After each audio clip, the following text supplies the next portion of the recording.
IB Nation, welcome back to another edition of the Irish Breakdown podcast. It is Thursday, February 20th, and the offseason is chugging right along. We are going to have some good topics of discussion for today. We've covered a lot so far this offseason. We've talked about the offense. We've dived into the quarterback battle and the wide receiver room. We talked about replacing Xavier Watts. So today we're going to come at it with a little bit of a focal point on the defensive side, but now we're going to talk about the defensive line. More specifically, we're going to talk about the defensive ends. We're going to talk about the role that they're going to play in 2025, why Bryan and I are excited for this position group in this upcoming season. We're going to talk about what some but of the also why we're a little bit concerned as well. We're going to be covering both sides of the coin, what we need to see, why we expect to see them, some hiccups that could get in the way. And then in the second part of the show, we're going to talk through the college football playoff changes. We're going to talk through the potential changes for 2025, 2026, and beyond. We're going to talk through what changes have been proposed in 2025. Will they be adopted? We don't know. What are the future changes? 14 teams, so on and so forth. What it could mean for Notre Dame. That'll be part two of today's show. And then in the final part, we will have a mailbag. We're going to go for about an hour. So make sure that you get your questions, your comments, anything that you wanted to start for a topic of discussion into the chat. Super chats get bumped up to the top, but make sure you put a MB for mailbag or a mailbag emoji, and we'll be sure that we answer that in the final part of today's show. But in the first part today, we're going to talk through the defensive end room, like I said, and it's a big year for this group. It's been solid, like we're going to talk through, but moving forward, it has to be better. There's been a lot of conversation around what does Notre Dame need to have that elite jump. We saw them make it to the national championship. Quarterback play is going to have to improve. We've covered that. The next area, Bryan, is the defensive line. More specifically, more consistency off the edge. So when you start talking about this position group for 2025, it's a big year for them. Lots of reasons to be excited, though. Yeah, it really is, Trev. I mean, there's plenty of reasons to be excited. There's also plenty of legitimate reasons to be, concerned about, can this group get to where it needs to get to? But the reality is this: the one thing that is not a question is they absolutely need this group to be better. And it's been a solid group for Notre Dame for several years, but even in years where they maybe had like one really good individual productive player, the other position wasn't as good. You look at the Isaiah Foskey years where he was really good in 21 and 22, but the opposite side wasn't as strong, wasn't as productive. 2023, Javonte Jean-Baptiste has a breakout year for Notre Dame, but and him and Nana Osafo-Mensah were an outstanding 1-2 punch. They combined for about 16 tackles for loss and 8 sacks from that defensive end position. Nana went over to TCU this year, continued playing at a really high level. It's just kind of goes back to some of those things of some of the guys that Notre Dame asked to walk away, like Nana, like Aiden Keanaaina, turned out to be pretty darn good football players at the places they transferred to. I think Notre Dame might have been able to use a 6'3", 320-pound kid that could give you 30-plus snaps a game at the Power 4 level like Keanaaina did. Yeah. But, that's the decision they made. They decided they were better off without those guys, turned out to not be accurate. Nana was a much better player this year at TCU than R.J. Oben was at Notre Dame. And so those are the risks you run. But here's the reality of it is what we have seen, Trevor, is that – and then this past year, there were so many injuries. The group was solid this year. It was solid. It wasn't spectacular. They had some moments where they were pretty good. Obviously, the Georgia game, the defensive end position was incredibly impactful. Josh Burnham making plays in the pass game, run game. Junior Chilamaka had some big pass rushes. And then obviously, R.J. Oben made absolutely the biggest play of his Notre Dame career, his college career, really, with the strip sack of Gunnar Stockton late in the second quarter. And then in other games, they weren't as good in the postseason. And it hasn't been a strong position for Notre Dame for a while in regard to there being depth of talent, in regard to being good on both sides of the line. You probably have to go back to 2020 when you had Adetokunbo Ogundeji and Dalen Hayes on opposite sides. And then there was that stretch from like 17 to 20 where Notre Dame was pretty good at defensive end, especially 18, 19, and then 20 to a degree as well. I mean, the 18 defensive end rotation, the 18 defensive line was elite. I mean, it absolutely was. It was a big reason why that football team was so good. You had obviously Julian Aguara and Dalen Hayes on one side. You had Jameer Jones playing. I mean, Jameer Jones was your fifth end in that season, and he played in the NFL, started games in the NFL. You had Khalid Kareem and Adetokunbo Ogundeji on the other side, and that's where Notre Dame's got to get back to, having that level of defensive end play. They just haven't had it, Trevor. And if this defense is really going to take that next step and be the kind of unit that can be a championship unit, because let's be honest, the defense was good enough to get them to the championship game, but in that game, they did not play championship football. Is that because they just had an off day? Is it because some things were exposed? It doesn't matter. The reality is they didn't play well enough in that moment. And the defensive end position for most of the season was good, but not nearly as good as it needs to be. I mean, when you watch the Notre Dame last 3 games, and really all 4 playoff games, but especially the last 3 games, you look at what Michael Williams did. You look at what Jalen Walker did. You look at Abdul Carber and Denai Dennis Sutton. You look at JTT and Jack Sawyer for Ohio State. Notre Dame is very that comparison is a lot like what we've talked about, Trevor, with the playoffs in 2018 and 2020 at quarterback, when it was like Trevor Lawrence, Tua Tagovailoa, Kyler Murray, and Ian Book. I don't care how big of an Ian Book supporter you are, you know in your heart of hearts that that's a big difference between what Notre Dame had at quarterback and what those teams had at quarterback. Yeah. Same thing in 2020 when Notre Dame had Ian Book, and it was Mac Jones, Trevor Lawrence again, and then Justin Fields. Big difference. I kind of feel like that's where Notre Dame has been at defensive end in recent years, where they're good, but they're not elite. And Notre Dame needs to get them to start taking steps towards being that level. And I'm actually encouraged by it, Trevor, because I think we saw a lot of youth this past couple seasons that now we hope is on the verge of breaking out. And there's some questions that have to get asked.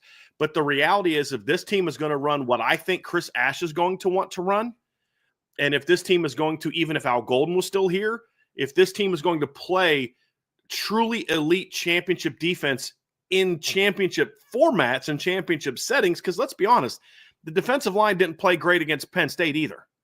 And that's a big reason why Penn State ran so much on them. Your D-line was sort of your weak spot in the last 2 games.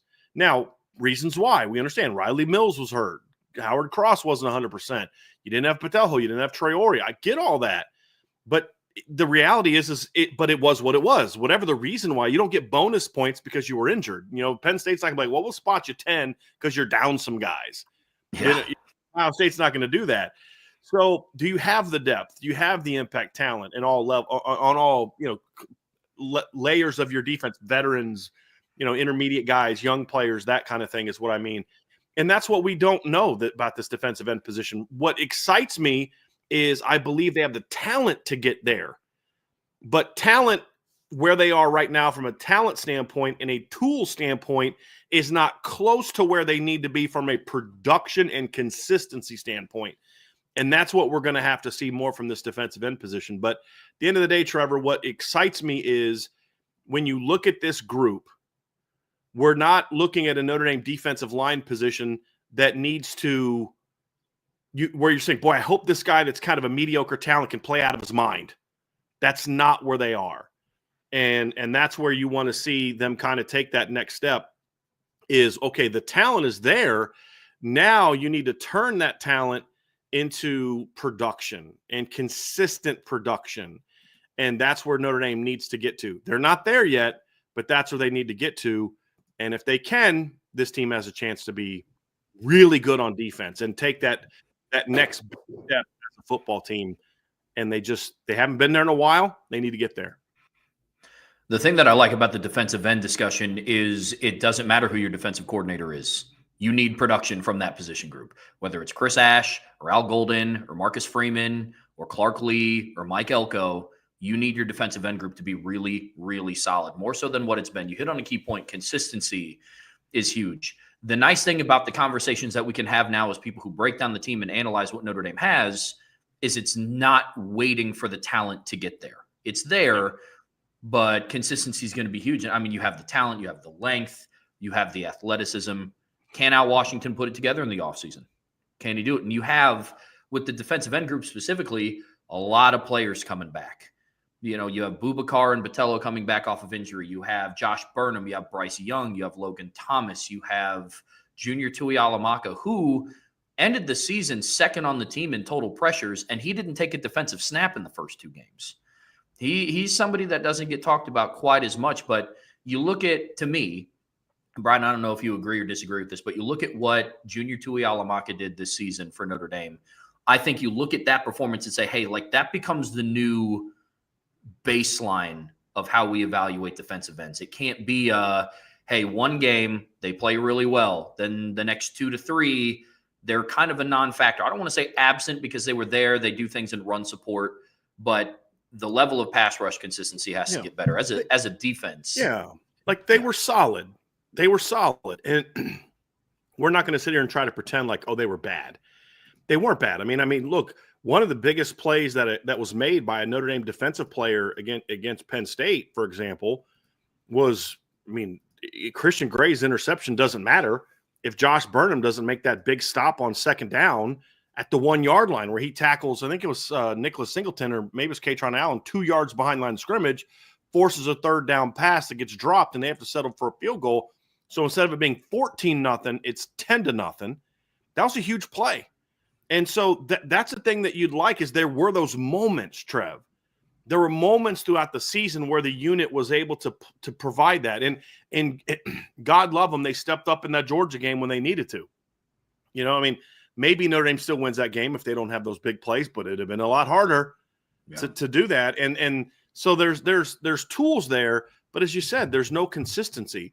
And when you saw the production from the pass game, for example, it was more, well, that was unexpected.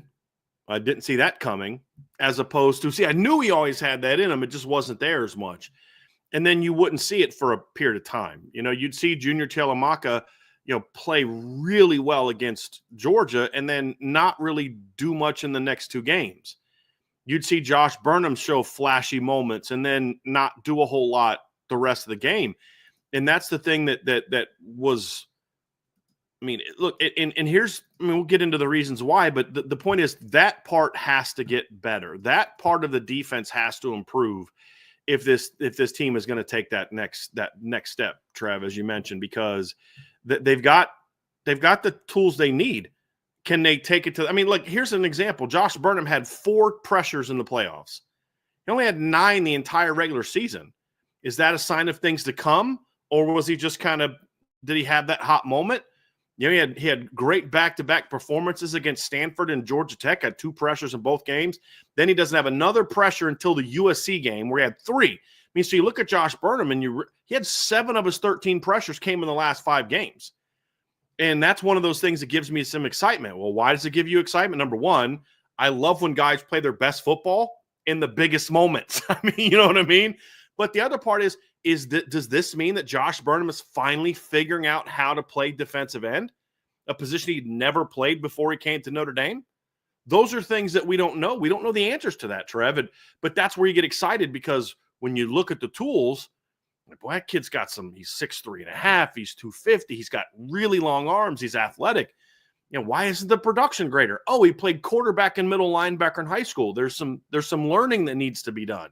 Yeah. Junior Tuihalamaka was recruited as a middle linebacker. Does the production he showed late in the year mean that he's starting to kind of get to that point? I don't know. Junior's a guy that had 26 pressures this season. That's a good amount. Now, he only had 3 sacks and 3 hits in the quarterback, but the pressures, it starts with the pressures, and then as you learn more, get more comfortable, then those pressures start turning into more hits and sacks. But Junior had 4 against USC, 4 against, Georgia. And so you say, okay, is he starting to figure it out? Those are things that we don't know the answer to. He doesn't play a meaningful down of football the first 2 weeks of the season, comes in, plays 18 snaps against Purdue, does okay. But then over the next 2 weeks against Miami of Ohio and Louisville, he has 6 pressures and an interception. There's guys there. Bubakar's coming back. Patelho's coming back. Bryce Young is emerging. Logan Thomas might be the only, might be on a guy that you look at and say, is his tools as good as Bryce Young and Bubakar's from an upside standpoint? Maybe. And then, of course, you're bringing in Chris Burgess and Joseph Reeves. So the point is, Trevor, boy, there's a lot of talent there. There's a lot of potential there. The question is, can Al Washington take that talent, mold it, and turn it into something really good, as opposed to walking into a situation where he inherits an Isaiah Foskey coming off 11 sack season. He inherits a Javonte Jean-Baptiste, who'd been coached by Larry Johnson, one of the legends, for 5 years. And then it's like you're taking it to the next level. I'm not saying Coach Washington can't do this. I'm saying, like, you've got to look at it and say, has he shown that he can take those young players that are raw and toolsy and turn them into impact players on a consistent basis? The answer is no. But I'm not banging him for that because, again, I didn't expect any of those guys to become monsters this season. I expected more from R.J. Oben. We thought Jordan Patelho would have a good year, and he was until he got hurt. We thought Boubacar might have a breakout, and he was till he got hurt. So some of it was bad luck. But now it's, okay, now Josh Burnham's going into his third season as a defensive end. Junior's going into his third full season as a defensive end. Boubacar's going into his junior year. Bryce Young now has a year under his belt. Logan Thomas has a year in the weight room under his belt. Now you start to say, okay, now we learn how good you are, Coach Washington. Now we learn the kind of coach that you are as far as the developmental guy. And that's what excites me because I'm excited to see what he's going to do with this group now that he's been able to lay that foundation of all these young guys and position switches and all this other kind of stuff. Now everybody walks into spring ball knowing exactly what Coach Washington expects of them. He knows the players. Now it's up to him to take it to the next level. It's completely on him to do that as the position coach. You've got to teach Josh Burnham those things that he needs from a tool standpoint. You've got to help Boubacar take that next step. You've got to help Bryce Young take that next step from a technical standpoint, because the reality is he's got a lot of talent to work with. And it's not one or two guys, and if they don't pan out, you're screwed. I mean, it's 5, 6, 7 guys that can play to some level that are returners, not even talking about the freshmen. And so the tools are there. The talent's there. It's incredibly long group. I mean, Boubacar's got crazy length. Burnham's got really good length. Logan Thomas has crazy length. Bryce Young has crazy length. Chris Burgess has crazy length. Junior's the only guy you look at and you're like, yeah, he's not real long. Him and Patelho, they're not real long, but they've got that short, stocky frame that they can play with leverage. You know, you've got athleticism, and if Al Washington's able to get this group playing the way it's capable of, dude, you're throwing waves of edge rushers at people, waves of them. And that's where you get excited. Or maybe you don't have an Abdul Carter next year, but you've got 6 or 7 really long athletic guys that you can just throw at people. And some weeks, man, this is a week where we really need Junior to play more because he's that kind of talent. This is a Burnham week. This is a Boubacar week.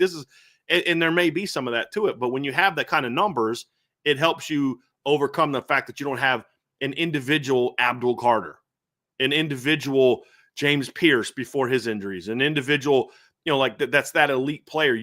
It's more about the numbers of talented guys you're throwing at people. And that's what has me excited about what this group can be, Trevor, because we're not debating, gee, do they have the talent to be good? Talent won't be an issue. Will the work ethic from the players be good enough? We'll find out. Is the coaching going to be good enough? We'll find out. Can the strength program be able to do more in the, not strength program alone, but the strength program, the training staff, all the different aspects of going to keeping players healthy? Can they keep this group healthy this year? All those things are big questions, and we'll dive into some more of these questions specifically. But the reality is, Trevor, we're not going to be sitting here talking in 2025 about, gee, I don't know if Notre Dame has enough talent at defensive end to be good. But no more talent questions, and no more inexperienced questions, because these guys all played a ton of football this year. And so now it's like, okay, now you can get a chance to show what you're made of as players, what you're made of as a strength program, and lastly, what you're made of as a position coach. And that's what has me really excited about this group. The experience is a huge factor in this conversation for me. If there is one bright side now about the injuries, and injuries are never good, you never hope to see anybody go down, but that opened up the wave of, hey, Junior Tuihalamaka was second on the team in pressures this year. I mean, it's not a mystery to me that Jordan Botelho and Boubacar Traore were both healthy, and Junior Tuihalamaka took 0 defensive snaps in the first 2 games of the season. Now, do I think that he would have eventually started seeing the field a little bit more? I do, but not in the capacity that he did. Bryce Young now has more snaps at Notre Dame playing on defense than what Boubacar Traore has. And so you go through and you start looking at all the experience that's coming back, compounded with the players returning off of injury, something that we're going to get ready to talk about here. That's what leaves me really excited about this group. And you brought up a really good point that I wanted to highlight. Yes, the question is, if they can do this, this is what it'll look like. For Notre Dame to return and now win to that championship stage, they now need to do this.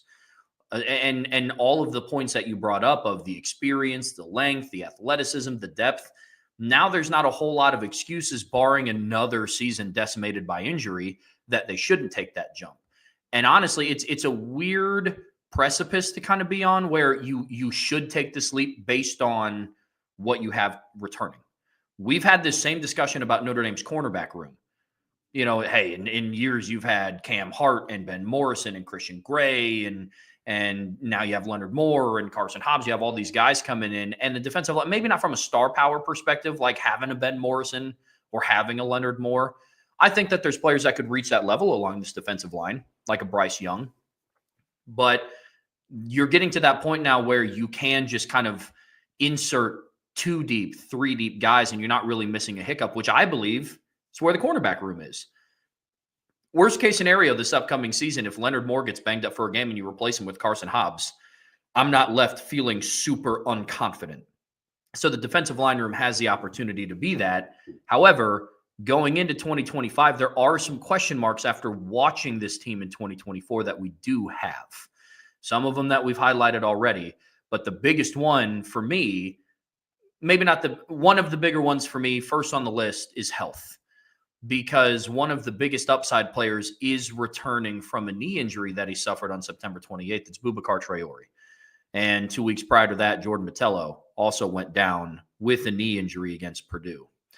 So the health around those 2 players, Bryan, is going to be a big factor in the success of this group. Now, through natural progression of the other players, Bryce Young, Junior Tuihalamaka, Josh Burnham, Logan Thomas, the incoming freshman, you would expect that the production at least matches what it did this past season, because we essentially watched a full season's worth of games without Boubacar and without Jordan Botelho.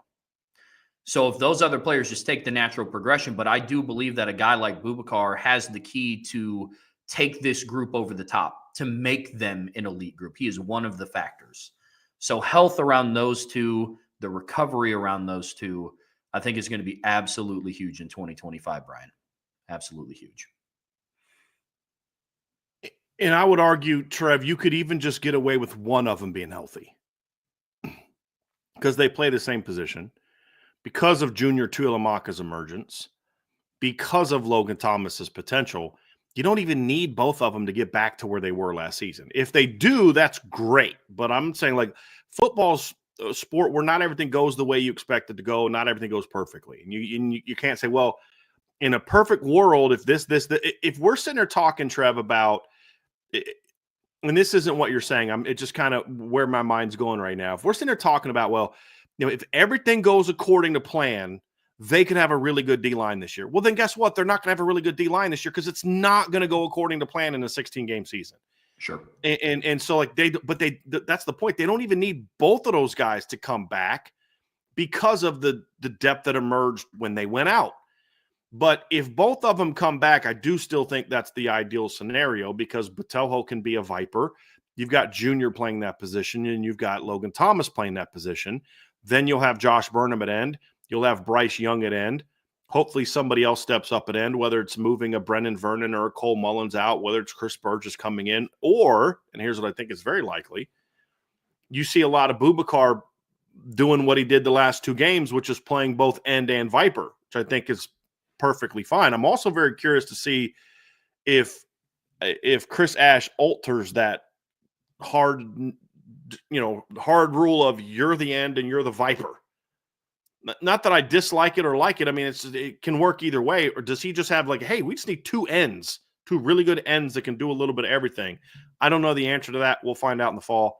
But I do think with Burnham and with Botelho, with Boubacar Traore, you do have 2 guys that have had to play on both sides.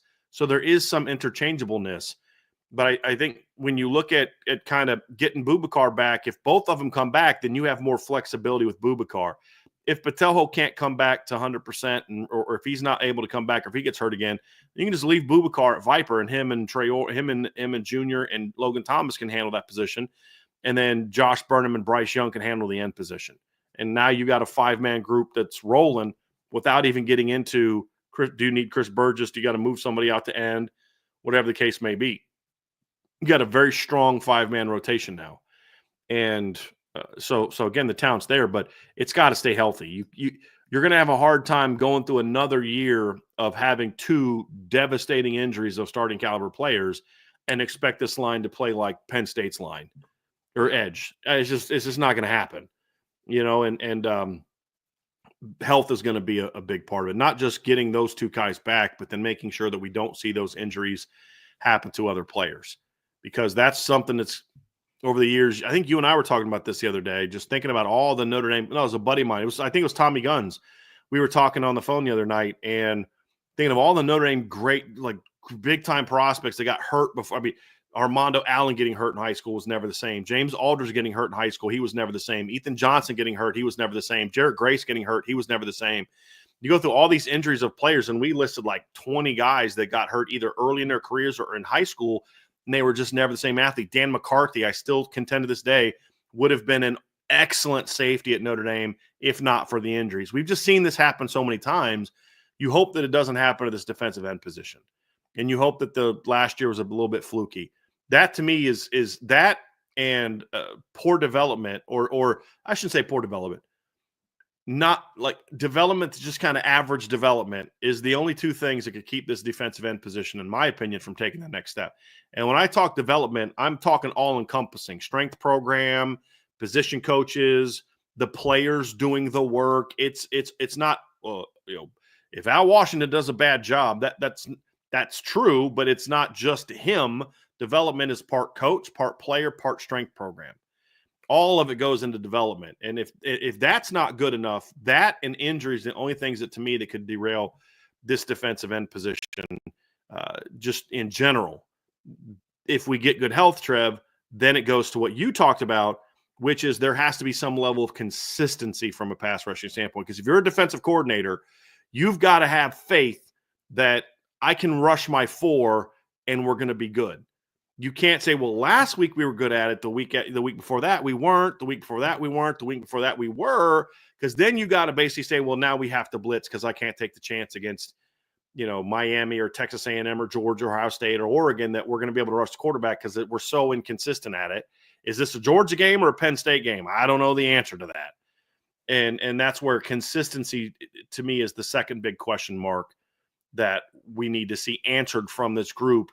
There needs to be a level of consistency. Even Boubacar, as good as he was at times last year, at other times he wasn't as impactful, wasn't as noticeable, wasn't as dynamic. He was very good against Purdue, great against Miami of Ohio.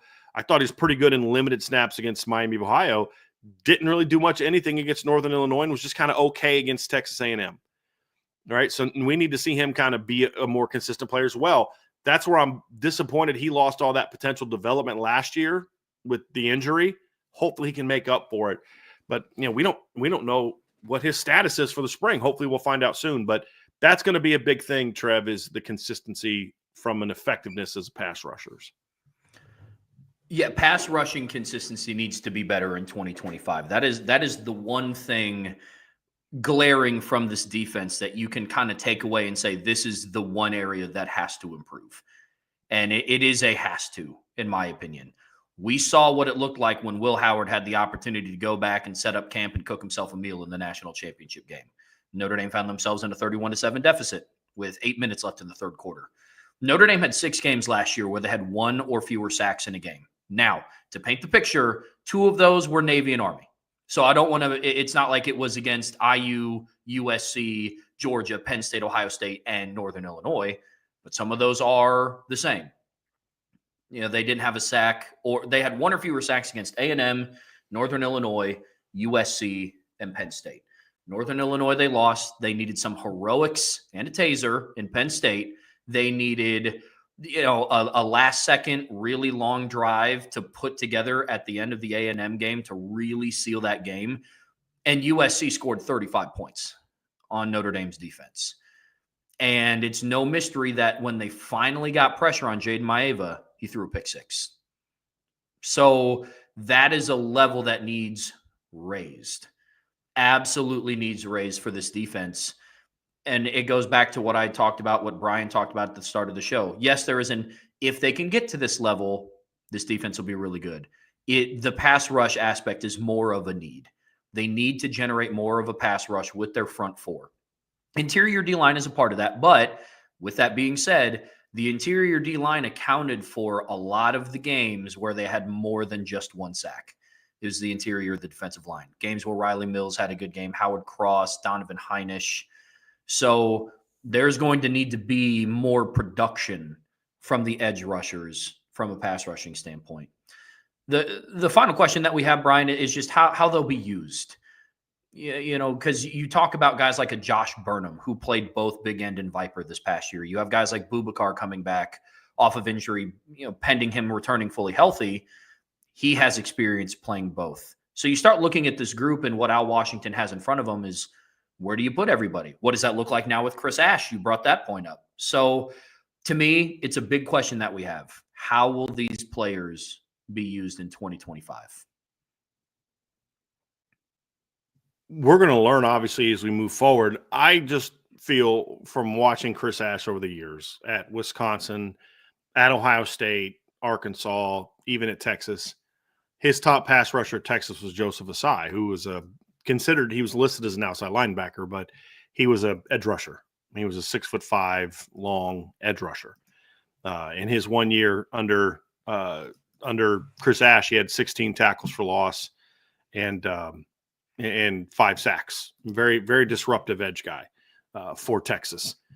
And, I look at the way that he used his lines and the way he wasn't a huge blitzer. And I don't believe that Marcus Freeman's desired philosophy is that we're going to blitz the same amount of times that Al Golden did. I think there's structural things that Marcus Freeman believes in. Five kind of a 5 defensive back type of look. It can be different types of players. I believe Marcus Freeman believes in flexibility. You have to be able to adapt from week to week to different types of offenses. Your structural aspects of your defense has to be flexible. You can't just be, hey, we're a 3-4 team. That's who we are, and that's who we're always going to be. We're a 4-3 team, and that's who we are, and that's who we're always going to be. There has to be, or a 4-2-5 team with a pure rover, and that's who we are. That's fine if you have Jeremiah Wusu-Koramoah playing rover for you. But if you don't have that kind of player there, then you need to be more multiple. You need to be more versatile. You can't always just be, hey, we're a 4-2-5 team that's always going to put a nickel in the game, because then teams are going to be like, fine, we're going to just run on you all day then because you've got less. But you have to be able to meet the what you're going against, and especially as we've discussed a lot at Notre Dame, where you're facing different types of teams on a week-to-week basis. And the same thing in the postseason. I mean, Indiana's offense was way different from Georgia's offense. It was way different from Penn State's offense. It was way different from Ohio State's offense. And in order to meet those different needs, you've got to have some flexibility. But I don't believe that part of that philosophy is, hey, if we're not playing cover 1 90% of the time, or if we're not blitzing our linebackers 75% of the time, I'm going to be pissed off when we get – no, that's not necessarily what he is. Now, I do believe that Marcus Freeman likes being aggressive defensively.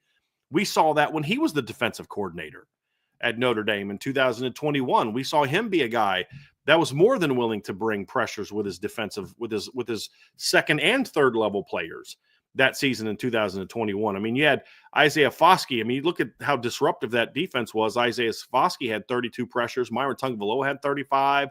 Jason Adamiola had 43 that year. Justin Adamiola had 22. Riley Mills had 19. J.D. Bertrand had 15. Drew White had 14. Bo Bauer remember they would put Bo Bauer in on third down, and he would just rush him and do different things with him on third down. So there was an aggressiveness there, but the structure, if you go back and study what Marcus Freeman did in 2021, the structure was different than the way that Al Golden did it schematically. The structure from a personnel standpoint was very similar, but the structure from a schematic thing was very different. And if you look at what's actually interesting, if you look at the production that they had in 2021, they had pretty good disruption numbers that year in 13 games, despite having injuries to different guys at different times that season. So yeah, I do think that this is a team that will adapt to what Chris Ash likes to do. The biggest mistake Marcus Freeman could make as a head coach is saying to any coach, here's the playbook of the guy you're replacing, run it. Can't do that. You hired Chris Ash to be your defensive coordinator. Yes, the playbook's going to be the same from the standpoint of the terminology and you still need to call you need to make as much learning. You need to limit as much learning as possible, new stuff for your players in regard to terminology and things like that, so that you can have them learn some of the different things you like to do. Hey, I really like this blitz package. I know that worked for Al Golden, but this is what I like to do. Hey, I like playing cover 1 too, but I also like mixing up this look, that look, and this. And you need to give him the freedom to do that. And Notre Dame fans can't expect Chris Ash to come in and be Al Golden. He's not Al Golden. He's Chris Ash. He just has to be the best version of Chris Ash. And I think the best version of Chris Ash ideally would like to have a front that can be more disruptive than what we've seen from Notre Dame's front in recent seasons. And I think the last time that we saw a front that was as disruptive as a 4-man group that it needs to be, you have to go back to that 2021 season under Marcus Freeman where they did a lot more 4-man pressures. Now, early in the season, they did some funky stuff out of like 3-down looks where Isaiah Foskey's off the ball. But once Coach Freeman got a read on who his personnel was, you started to see a lot more productivity from that defensive line. I mean, I'm just sitting there kind of looking at the numbers here, Trev, and you look at the pressures of that group. You had 78. Yeah, it's 110, 132 pressures from your top 4 defensive linemen that season. And they had, 20, 35, 9, 44 total hits plus sacks on the quarterback. And that was in 2021. You look at this past season and you look at the pressures from the top 4 defensive linemen, and it was 60, 82, and 99. You had the next guy that gets you to 116. You have to go down to the next guy to get you to 129. I mean, you got to go like 7 deep to get to the number of pressures that the top 4 produced in 2021. And then you'd have to see the total. It's a 1933. You take your top 4 defensive linemen this year, and they had 11 fewer hits plus sacks on the quarterback than the top 4 in 2021. Now, keep in mind, that team played 13 games. Now, this group also played more players. There's more depth. But the point is, you saw a desire to have your front be more disruptive, and they had guys to do it. Al Golden would have been a bad coach last year if he would have said, hey, we're going to sit back and ask our front 4 to just get after the quarterback all game. Like, dude, you're not playing into what makes your team. He knew his limitations of his defense, and that's why I think we saw them kind of ramp up different things at different times. That's why we saw him play different guys, because he played to their different strengths. Whereas in 2021, it was like once you got past your top 4, it was a little bit of a, top 4 or 5, there's a little bit of a drop-off after that. When you look at Adam Miola's, you look at Foskey, Myron Tungville, and Riley Mills, after that, it was a big drop-off in regard to getting pressure on the quarterback. So I think that there's a desire to have a front that's more disruptive and not have to blitz as much as Al Golden did. I don't think Al Golden blitzed as much as he did because he had to. I think that's just what Al Golden likes to do. I don't believe we're going to see Notre Dame blitz as much under Chris Ash. It's not better, not worse. It's just different. You can win blitzing a lot, and you can win not blitzing a lot. That's not the point. The point isn't Golden versus Ash, Ash versus Golden, who's better, who's worse. It's just different. But I do believe if Chris Ash is going to run the defense the way I think, and this is what I think, this is projection based off what he's done in the past years. He's been in the NFL for the last 3 years. I don't know how that's going to influence the things he likes to do. There's a lot of unknowns here, but I'm just saying based off what I've seen at Texas, at Ohio State, at Wisconsin, at Arkansas, I think he'd like to have a front 4 that can be more active and then maybe trigger one guy as opposed to bringing both and dropping the Viper a bunch and things like that. That's what I think he'd like to do. The fortunate thing for him is he's walking into a Notre Dame situation where I believe he has the talent to do so. Yes. But they're going to need to have them take that next step, and that's going to be a big thing for him and Al Washington to get together and say, hey, look, we've got to really ramp up And to a degree, there wasn't the need for Al Washington to take things to the next level from a pass rushing repertoire standpoint, because they just didn't ask their guys to do that as much. It was a lot of, contain and being gap sound and those type of things. But now they're going to get turned loose a little bit more, I believe. And also they should get turned loose because the talent's there, but that's not going to work if you don't enhance the tools in the tool belt for them as pass rushers. That's going to be a big part of it too. But I think it does come down to that. I do believe that'll fit what Chris Ash wants to do defensively. And so the time is it's coming at the right time, I believe. Chris Ash is coming at the right time for him in the talent that he's walking into. I think it fits what I think he wants to do. And we'll see kind of what that looks like. He's going to have a press conference next Wednesday I'll be at. So, he's not going to give away much, but, at least we'll start to kind of get an idea of what his philosophy is and things like that. Yeah, to put some numbers from what you were saying, Brian, about just having a really active front four. Last thing that I'll say before we move on to expectations, potential breakout players is, look, Ohio State had a really solid front four, really, really good. I mean, a championship caliber front four on defense. They had JT Tuimoloau, they had Jack Sawyer, Ty Hamilton, Tyleik Williams. And you go through and look at their production and their disruptiveness in the postseason. Once the playoffs started against Tennessee, they had 6 tackles for a loss. This is as a defense. Oregon, they had 13 tackles for a loss. Against Texas, they had 9. Against Notre Dame, they had 7. For sacks, Tennessee down to Notre Dame, they had 4, 8, 4. They only had 2 sacks against Notre Dame. Mind you, their offense, Notre Dame's offense, was not on the field a whole lot in the first half. They were on the field, 3 times if you don't count the final last play of the first half. But Ohio State was a team that didn't blitz a whole bunch. They weren't sending Cody Simon and Sonny Styles and Arvell Reese a whole lot into the backfield because their front four was that productive. I'm not saying that Notre Dame is going to have a season in 2025 where they're going to have JT's production and Jack Sawyer's production and Ty Hamilton's and Tyleik Williams with a couple of other rotational guys sprinkled in there. But that's what it could look like if you have really good production from your front four. Transitioning into expectations for this group.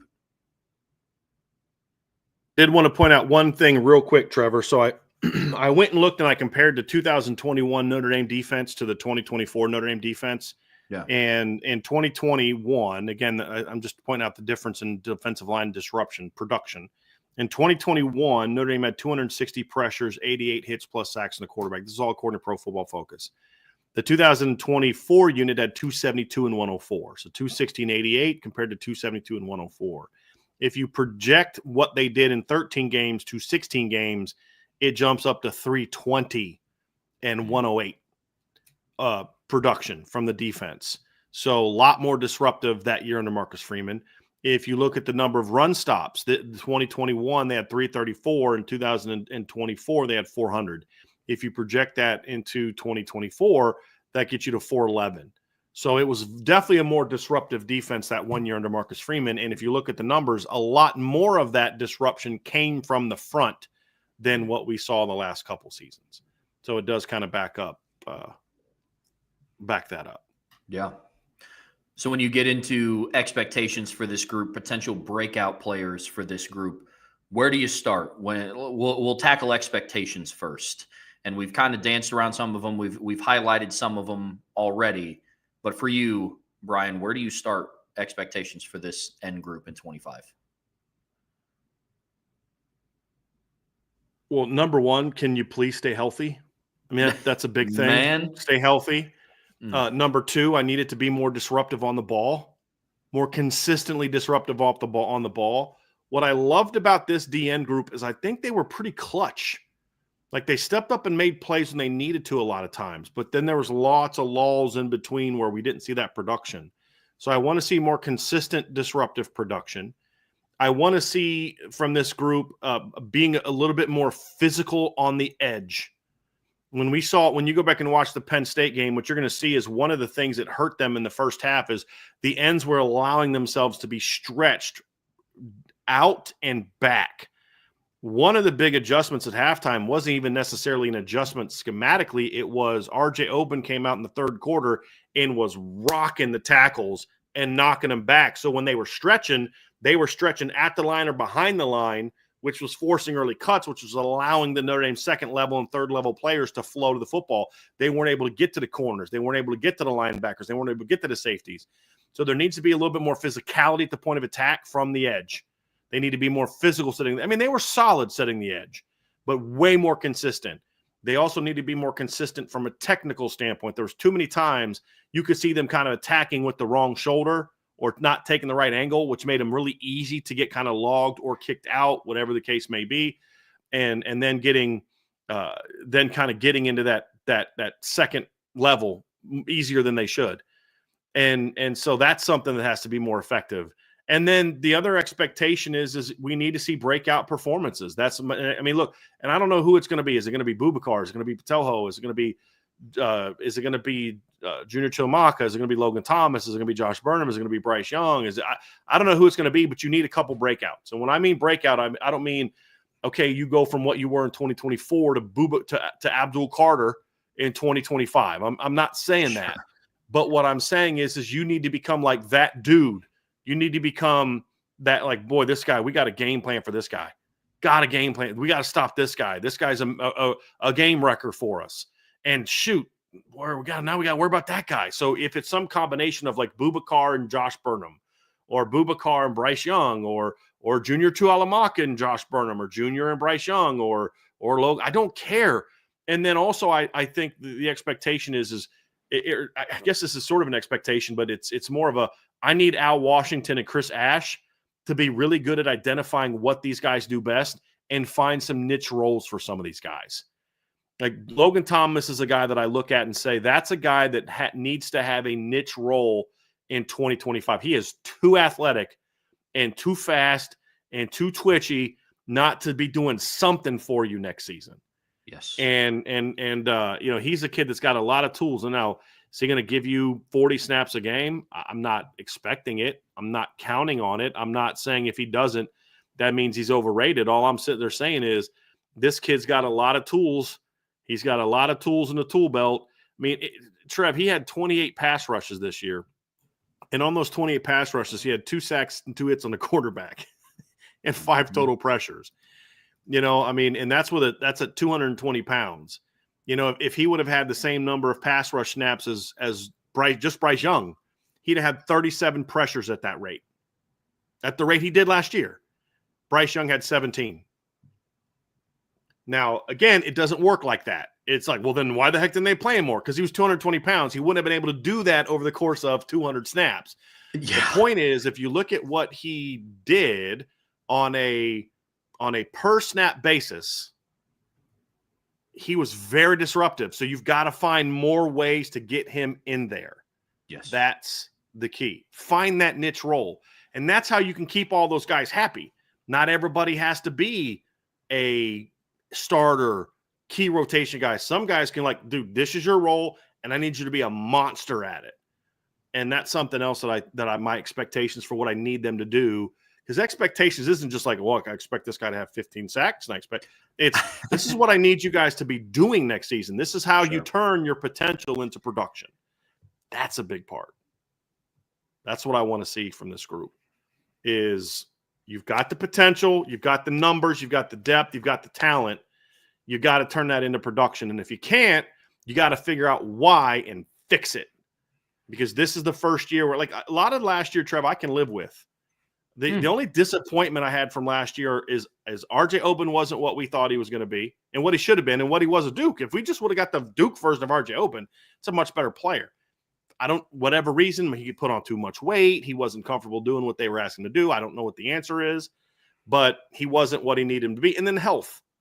I didn't expect them to be big-time monster edge rushers this season because they were so young and there were so many guys going into their first full season playing on the defensive line. Josh Burnham, first full year playing on the defensive line, where he had second full year playing, but then he was first year playing end. He had been a Viper the year before.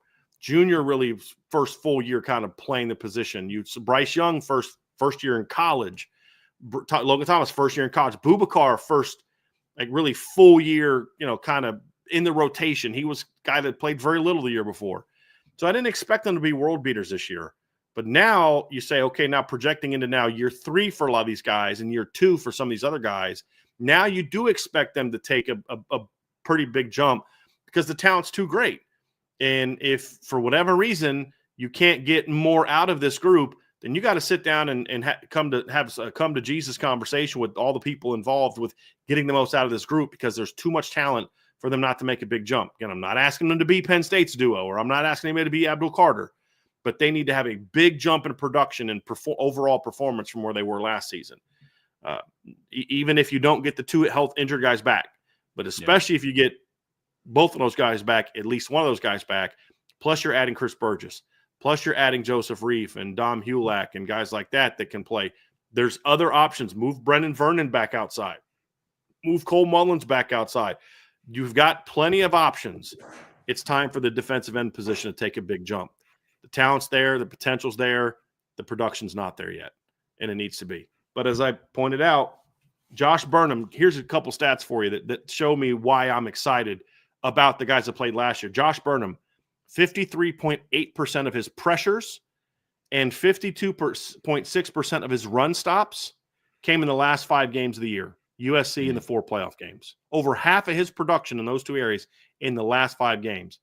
Bryce Young from Florida State on, so that's the last 8 games, the second half of the season, 64.7% of his pass rush pressures and 76.9% of his run stops came in the second half of the year. Junior Chilliwack was a little bit more balanced, and he was on the verge of kind of having a similar jump, but he didn't do a whole lot the last couple games. So when you look at that, that's what I'm referring to, Trev, that you started to see the light bulb go on a little bit for these guys later in the year. It still wasn't good enough to say, boy, that's championship caliber football, but it's why you saw them as flashy as they were in the postseason. Because even though the ends didn't play great against Penn State, you can point to different plays where they made huge plays. Now it's got to be about consistency, and that's another reason on top of getting Boubacar back and getting Patojo back. You look at the way that Burnham and Patel and Young were taking off late in the year. You look at some of the things that Junior did last season. Like, boy, if they can build on that, that's where a lot of that excitement comes from. The only other expectation that I have to add for me specifically is just adding more to the tool belt when it comes to pass rushing moves. That is the one expectation that I do have, is elevating their game. We talked about you need to become more consistent. You need to become more lethal off the edge. How do you do that? It is adding different ways to get after the quarterback, to be disruptive in the backfield, because you have guys like Junior Tuihalamaka and Josh Burnham who are experiencing going into year X of them being a part of this rotation, and they're kind of still doing similar things to when they first joined that room. It's time for Al Washington to turn them loose, help them take the next step in their pass rushing capabilities, and add more skills to the tool belt. That's the only other one that I have to add.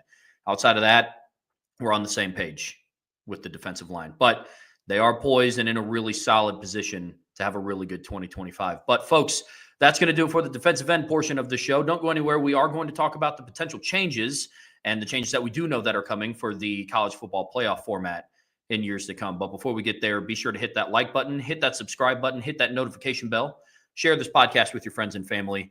And as always, the best way to support what we do here is subscribe to the premium message boards at boards.irishbreakdown.com. All right, Brian, switching gears here, we're going to talk about just the college football landscape as a whole. And as always, we will at the end tie into what does this mean for Notre Dame? What does this look like for them? But it's been an ongoing discussion after we just watched the first ever 12-team college football playoff. Call it whatever you want, human nature, greed, I think all of those kind of fit. There's already discussion about making it bigger and making it better and finding different ways to make more money, and all things that we have voiced our opinions about. However, there are going to be some changes, some that have been proposed and some that we do know that are coming down the pipeline here.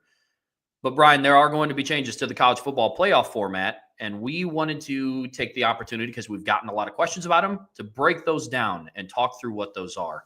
So, Brian, when you first start talking about these, what are some of the potential changes for 2025 and 2026 and beyond? Well, what's interesting, Trevor, is there's 2 conversations going on simultaneously. One is attempts to change the 25 playoff, and the others are to change 26 and beyond. What makes the reason there's two conversations is because for the 25 playoff, there needs to be unanimous decision-making on anything that goes on. Starting 26 and beyond, the SEC and Big Ten have more say. They can bully the rest of the leagues to a much easier level, where if the ACC or the Big 12 objects to something right now, it's dead. You need everybody on board. So when you talk about expanding in 2025, not going to happen. When you talk about getting rid of the automatic qualifiers in 2025, not going to happen. It's unlikely that they're going to eliminate the 4 buys for the conference champions this year. I think there's understandable reasons why the Big 12 and the ACC don't necessarily want that to go away. I'm understandable of that. If you're going to have automatic qualifiers, period, then you should reward them with something beyond just getting in my opinion. And so I don't think you're going to find a whole lot of unanimous decisions now. But this is also where the ACC and Big 12, if they're smart, can give something for this year's playoff in order to get something for the 26 and beyond. Because if you hold firm and you just pretty much tell the Big 10 and the SEC to go F themselves for 2025, then there's no reason for them to have to work with you at all in 26 and beyond. They're going to let you have whatever say you're entitled to have in the new ESPN contract, which has already been signed, by the way. The format is still being worked out, but the deal has been signed. And so now it's going to come down to, okay, we'll work with you here if you give us some concessions for 26 and beyond. So we will get rid of the automatic bid, the automatic buy for the conference champs, and we'll just go to a pure seeding. So 1 through 4 gets the top 4 seeds. We'll give you that if you lessen the number of automatic bids that you guys get in the 26 and beyond. Right? We won't fight you on this if you only go to 3 automatic bids instead of 4, or something along those lines. Those are things that if the Big 12 and the ACC are smart, they'll partner together and say, hey, this is how we can kind of work them a little bit. And the Big 10 knows that. They ultimately want to get a certain number of automatic bids. They're going to obviously start high. And if the other group of people they're negotiating with are idiots, then they'll get the 4 that they want. But they're going to be fine selling for another number. So that's part of it. Hey, we'll give you more, or we'll give you 4 if you agree to go to 16 and give us 2 each. Something along those lines. So there's still a lot of that to be worked out. And that's ultimately the biggest thing that's being decided, that's going to be decided over this next year, Trevor, is how many automatic bids does each league get? And when that's granted, what does that impact does that have then on conference scheduling and conference championships? There's been proposals along the lines of like the number 1 and 2 seed, or the number ones. I'm trying to remember what the SEC one was, but like I think like number 1 and 2 would get automatic bids, and then like 3 through 6 would play in some sort of 2-round tournament at the end of the regular season to see who gets the 3rd and 4th bid, something like that. I'd have to go back and look at it again. I remember reading that yesterday, but that's how does that impact it? Because a lot of these teams are understandably saying, why are we playing in a conference championship? It only can hurt us. And if they get rid of the automatic buy, there's even less reason to play in the conference championship game. Because now it's like, okay, we go out and win the conference championship. We're not necessarily guaranteed a bye. We're locking in a spot, but we're probably in a 14 to 16 team playoff. If we make it to the conference championship game as the 1 or 2 seed, we're going to be in anyway. So we expose potential injury. We could maybe fall in the rankings. I mean, there's the incentive to do it is even less than what it used to be, especially with the unbalanced schedules in a 16 and an 18 team leagues. So it's not just the playoff that this is going to impact. I do think that you're going to potentially see some shifts to the conference championships as well. So that's what's being negotiated now, is that. And I think couple things that I think we will see. I think we will see, unfortunately, the buys for the conference champions go away. And I know the pushback some people have, and I don't care. I think it's a very tired and lame argument to say, well, look what happened to Boise in the second round. Look what happened to SMU when they got in. Look what happened to, Arizona State got, whatever, and they got the 4 seed and they got beat. Well, so what? They played in overtime. And the whole Boise State getting a bye, that was so bad. Look what Penn State did to them. Well, look what Notre Dame did to Georgia. Look what Ohio State did to Oregon. Boise was way more competitive against Penn State than Oregon was against Ohio State. So it's like you have a narrative and now you're trying to fit the data into it. But I do think that's going to go away. I think there's some positives to that for the smaller conferences and some negatives. The negatives are you don't get bumped up in the rankings. That's a negative. You don't get that automatic bye into the second round. Chances are in a 14-team playoff, you're not going to get that anyway because there's only going to be 2 byes in a 14-team playoff. Most likely that's what's going to happen. Only 1 and 2 get byes, so it wouldn't matter for you anyway. So if you just go to a pure seeding standpoint, maybe Boise at 8 or 9 has a first-round game against a team that they've got a better shot at getting a win against than they would number 3 Penn State, that's ultimately what Penn State would have been, is what they would have been the 3 seed. If not, they'd have been the 4 seed. So instead of your first game being against the 8 or 9 seed or the 7 seed or the 10 seed, your first game is now against the number 4 team who happened to fall down to 6 because you and Arizona State were forced above them because of the conference championship game. So, there's always give and take. There's no perfect system, but I think that's what we're seeing is a move to that. And it's going to grow. It's not going to stay at 12 and it's not going to go fewer. It's going to get bigger. The question is, do they go to 14 or do they jump to 16? I think those things are all still up for debate, Trevor. But the big sticking point, the big stickler is going to be the number of automatic berths given to the Big Ten and the SEC. And how like Greg Sankey said something like he had some really smart-ass remark that he made about, well, if I didn't care about the rest of college football, I would be doing this, this, and this. Just I really can't stand that guy. But the reality is, are they willing to they don't have to actually sacrifice anything. They can just bully the other leagues if they want to, but are they willing to make some sacrifices that are good for the entire sport and not only focus on what's going to be financially best for them? We'll see. At the end of the day, that if they're smart, they're going to be like, listen, let's just agree to 3 and give them whatever, because most years in a 14 to 16 team playoff, we're going to have 4 in anyway. I mean, Ohio State had 4 in this year, right? I mean, Oregon, Ohio State, Penn State, and Indiana, they had 4 teams in. Anyway, Georgia had, or the SEC had 3, right? You had Tennessee, Texas, and Georgia. And if not for 2 of your teams just peeing down their leg in late season, they'd be in 2 in a 12 team.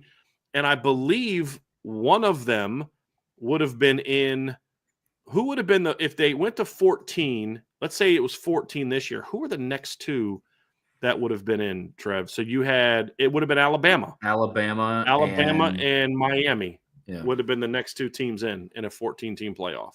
So you would have had 4 in anyway with a 9-3 team. You're going to get 4 in a 14-team playoff anyway. So, I mean, I think they should give some concessions because you're going to get those teams anyway. And so that's where I'm at. I think that's what we're going to see. That's where the negotiation is going to be, Trevor. We're going to see an expanded playoff. We're going to see more first-round games because instead of 4 first-round games, there's now a chance that we're going to have 7 first-round games.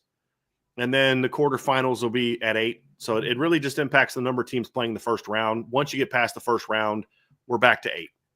And the rest of the playoff is the same as it was. It just means there's one more game in the first round, which, okay, so what? I mean, my whole thing is if you're going to do that, just go to 16 and everybody plays the first round. But that's the negotiation point, 14 to 16. And I think it'll be at 14 early on is what I'm reading. And then the other big debate is going to be how many automatic bids get in. And then after that, it's okay, conferences. Now what are you going to do with your championship games? How are you going to determine who your top 4 teams are going to be coming? I mean, the committee will do it, but what are some of the negotiating points that you have? Hey, look, we don't, because to a degree, you could almost say, hey, we don't want the committee to determine our 4 teams. We'll have the committee seed them, but we're going to have our own tournament to determine who our 4 are. We're going to have our own process for who our 4 are. Our number 1 seed automatically is in. Our number 2 seed is automatically in.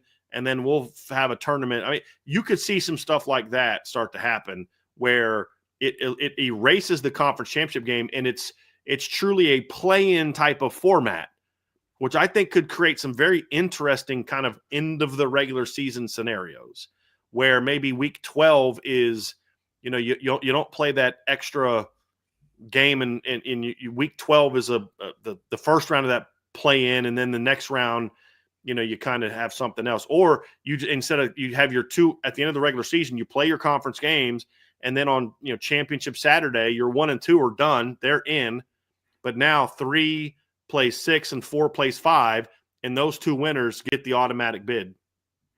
The third, or if they only get 3, then 3 and 4 play each other, and the winner gets an automatic bid.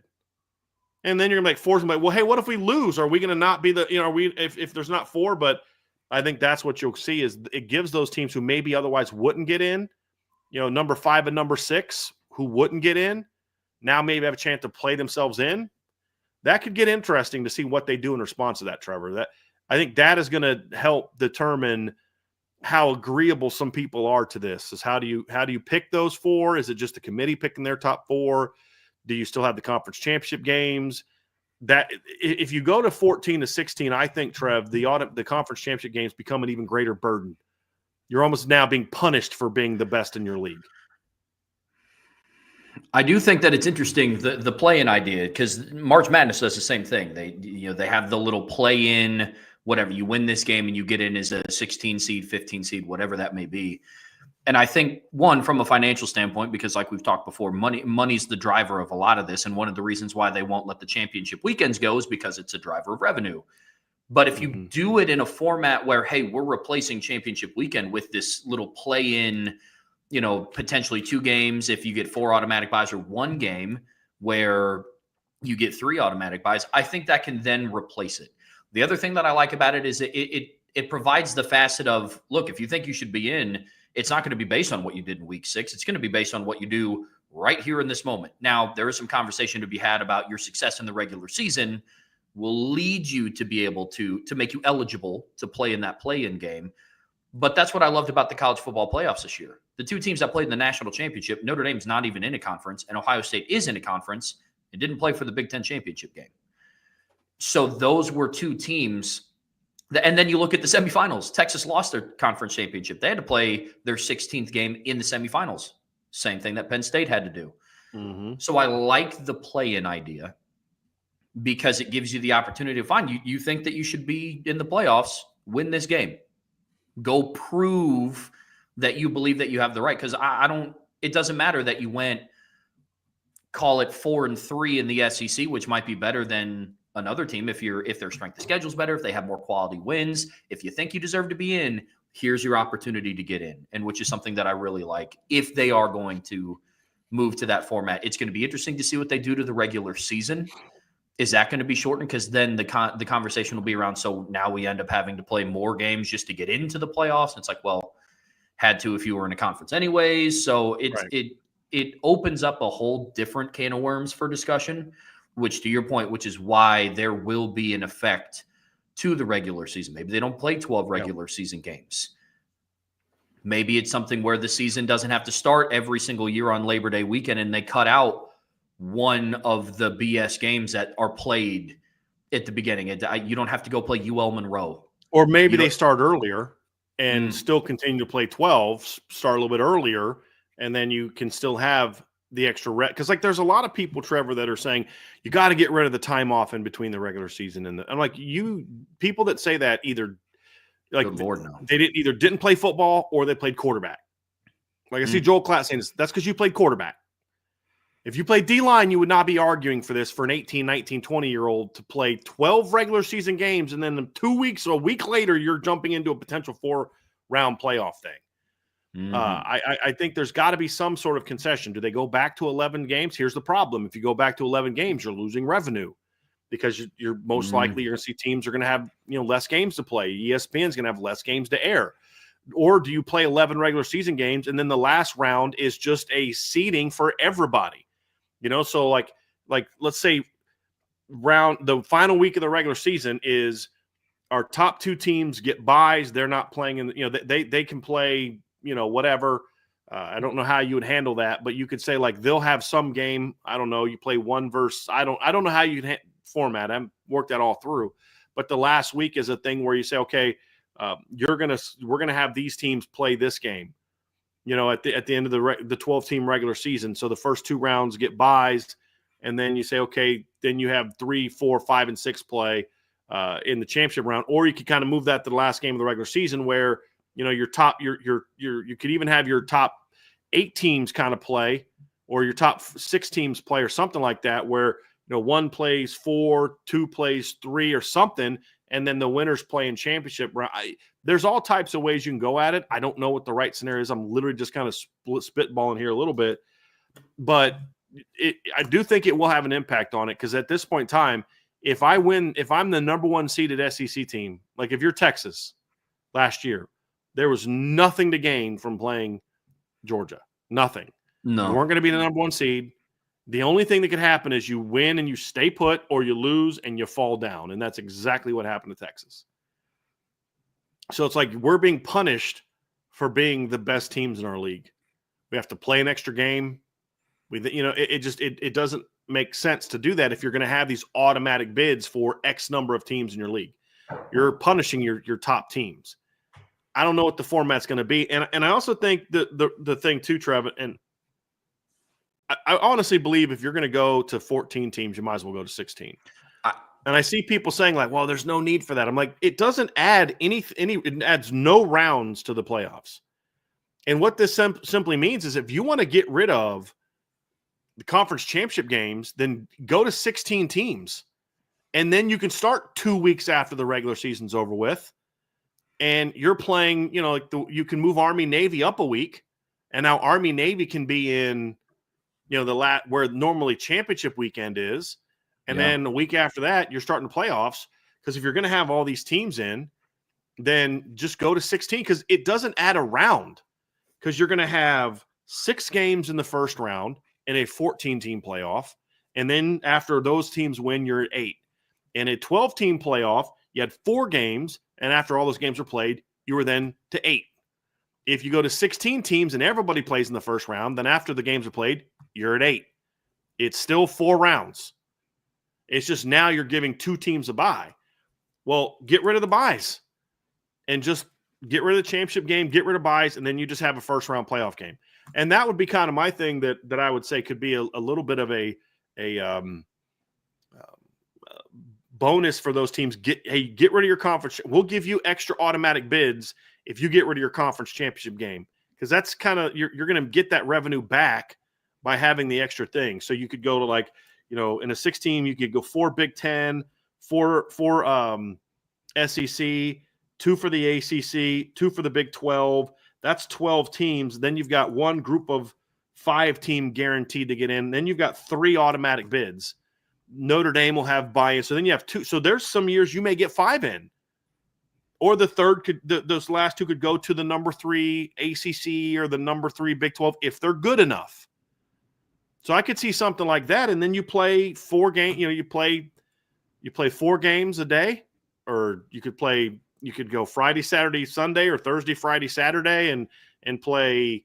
Maybe Thursdays you get 2 night games, and then you get 2 the next night, and then you play 4 on Saturday. You could figure out how to make that work, where you have the 16, where you have all 16 teams play in. It just literally adds 2 extra games. It doesn't add an extra round. You might as well, and then you don't have to complain as much about, well, how unfair it is if those teams get 4 teams, because if they get 4 seeds and you're in a 14-team playoff, you may only get 1 automatic for the ACC and Big 12, or if you go to the 2 automatics for them, that's now 12. You get the group of 5, then there's 1 at-large bid, and you're going to have Notre Dame already has provisions. If Notre Dame's ranked such and such, they're in. So then there's no at-larges. So there may be years you would otherwise have 5 in a 14 or a 16 where you only get 4 because you capped yourselves. Yeah. So if you're going to go to the 4 automatic bids for the 2 big conferences and then 2 for the others, you might as well go to 16 and now create more at-large situations where a 5th team and the 2 big boys, or a 3rd team and the others, could get there. And there may be a year where the ACC has 4 or the Big 12 has 4, and they have as many as the other teams because they're the next 2 ranked teams. But years where those leagues are down, they get their 2, and the rest of y'all can go play in some bowl game. And that's kind of, I think, the format that I think could work. I would feel a lot more comfortable with the automatic bids for the 2 power conferences at 16 than I would at 14. Because at 14, basically 8 of your 14 are going to be – so over half your teams are going to be from 2 leagues. If you go to 16, there's at least a chance that it's only half. But if it's beyond half, it's because they earned it. If they get 5 teams in there, it's because they earned it. They had 5 teams that were good enough to be in, according to the committee. That's kind of how I look at it, Trev, and what I think could really work. For this. You and I are in the same boat here. We talked before the show. I mean, what's 16 if you're already talking about 14? Another selling point too is the top teams would then get home games. Like teams that previously would have received a bye and automatically had to have played at a neutral site location, they now get home games. Look, it's a small sample size. It's 1 year. But you go off of the evidence that you do have, not what the potential for the following year could be. At least that's how I am. And you go through and look at it, and what do you know after this season? All 4 teams that had home games won. All 4 teams that had byes lost. Now, I am no stranger to the fact that it could be completely opposite next year. To be honest with you, I don't think that the home teams are really ever. I think it'll be very rare when a home team in the playoff loses, barring a certain situation.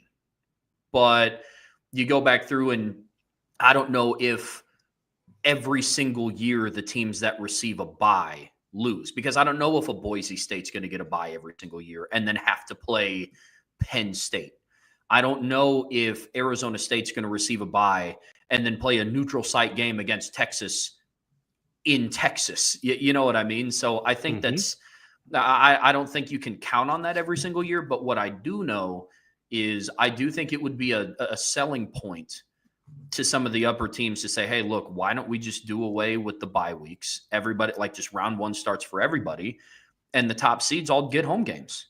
Because then you would get to have potentially a playoff game in Athens. Notre Dame will continue to have home playoff games. You could have a home playoff game once again in Columbus. You could have a home playoff game in Eugene. You could have a home playoff game again in Happy Valley. So you could have one down in Tuscaloosa. You could, the list goes on and on. I think that's another added selling point, and just another reason to, at this point, you might as well just go to 16. Adding 2 more teams means you play, 1 more game in comparison to 14? Well, it'd be 2 more because 2 would have byes, so those 2 would then get opponents, so you'd have 2 extra games. So instead of playing 6 first-round games, I think I said 7 earlier, instead of playing 6 first-round games, you'd have 2 extra games because those 2 teams would then get to play 2 more, because you'd be adding 4 teams into the first round. Mm-hmm. So even though you're only adding 2 teams to the tournament, you're adding 4 to the first round, because since in the 14, 2 teams would get byes. Right. Okay, that makes sense. I know another question that a lot of people have as well with all this discussion, and it's something that is brought up, especially because we are a show that covers Notre Dame. What does all this mean for Notre Dame? There's a lot of talk about conferences and. Go ahead. Sorry. I want to talk about something first, Trev, because you said something that's kind of interesting, and you made a comment that very rarely are you going to see a scenario where a home team loses, and I think that you're correct in the current format, because you're going to see, and this is I'm not opposed necessarily to teams that aren't ranked 4th getting the number 4 seed if they are a conference champion.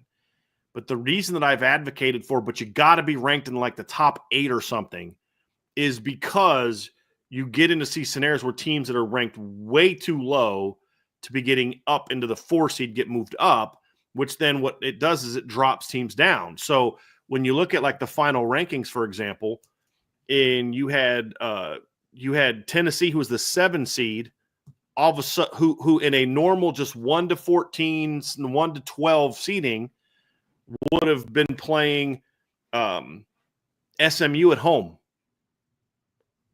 Instead, they're dropped on the road, and they've got to play the number 6 team on the road. Whereas if you had more of a true, 1 through 4 gets a bye, but then 5 plays 12. You'd have Notre Dame playing, you'd have Notre Dame playing Arizona State. You would have, or no, actually, Notre Dame would have played Clemson in a 5 and 12. You would have had Ohio State would have then played Arizona State. You would then have number 7 would be Tennessee playing home to SMU, and then number 8 Indiana playing number 9 Boise State. In this particular year, I don't know that any road teams would have won in that format, but thinking forward, there's going to be some years where that 11 seed is Bama or Georgia or Notre Dame, and they're playing the true 6 or the true 7. Because let's say Bama doesn't lose to Oklahoma. They're probably the 10 seed. They're getting their rematch against Tennessee. Maybe they win that game. And a true 8-9 of this year it's Indiana Boise. Next year it may be Bama being on. I mean, there was a time when we were projecting it was 9 Bama versus 8 Notre Dame. Remember that? Or 9 Notre Dame playing 8 Bama. In a true seeding, I do think there's a greater chance for more first round road wins in a true seeding. Fair. But when you do have teams dropping down below, you're now seeing in Ohio State, SMU's playing a better team than they should have played. And nobody wants to talk about this. SMU has earned the 10 seed in the playoff. They should have been playing Tennessee at home. Instead, they were forced on the road. Instead, they were forced to go on the road and play the number 4 ranked team. And so I think that's what creates some imbalance. Tennessee is the 7 seed, was forced to go on the road and play the 16th, or the 7th ranked team was forced to go on the road and play the number 6 ranked team instead of playing at home against somebody else. Sure. And I think if you get proper seeding, then there's a greater chance for some of those 6 through 8s to get knocked off at home, because 6 is now 6, not 4. Or, and that's where I think you are correct in the current format. But if you had if you said, okay, you got to be ranked in the top 8 to get a bye, Boise doesn't get a bye, Arizona State doesn't get a bye. That I can live with that. If you'd have looked at 2023 and let's say that we we looked at the final rankings in 2023 and we looked at teams in the conferences they're in now, Georgia would have got a bye, Michigan would have got a bye. See here. Michigan would have got a bye. Texas would have got a bye. Florida State would have got a bye.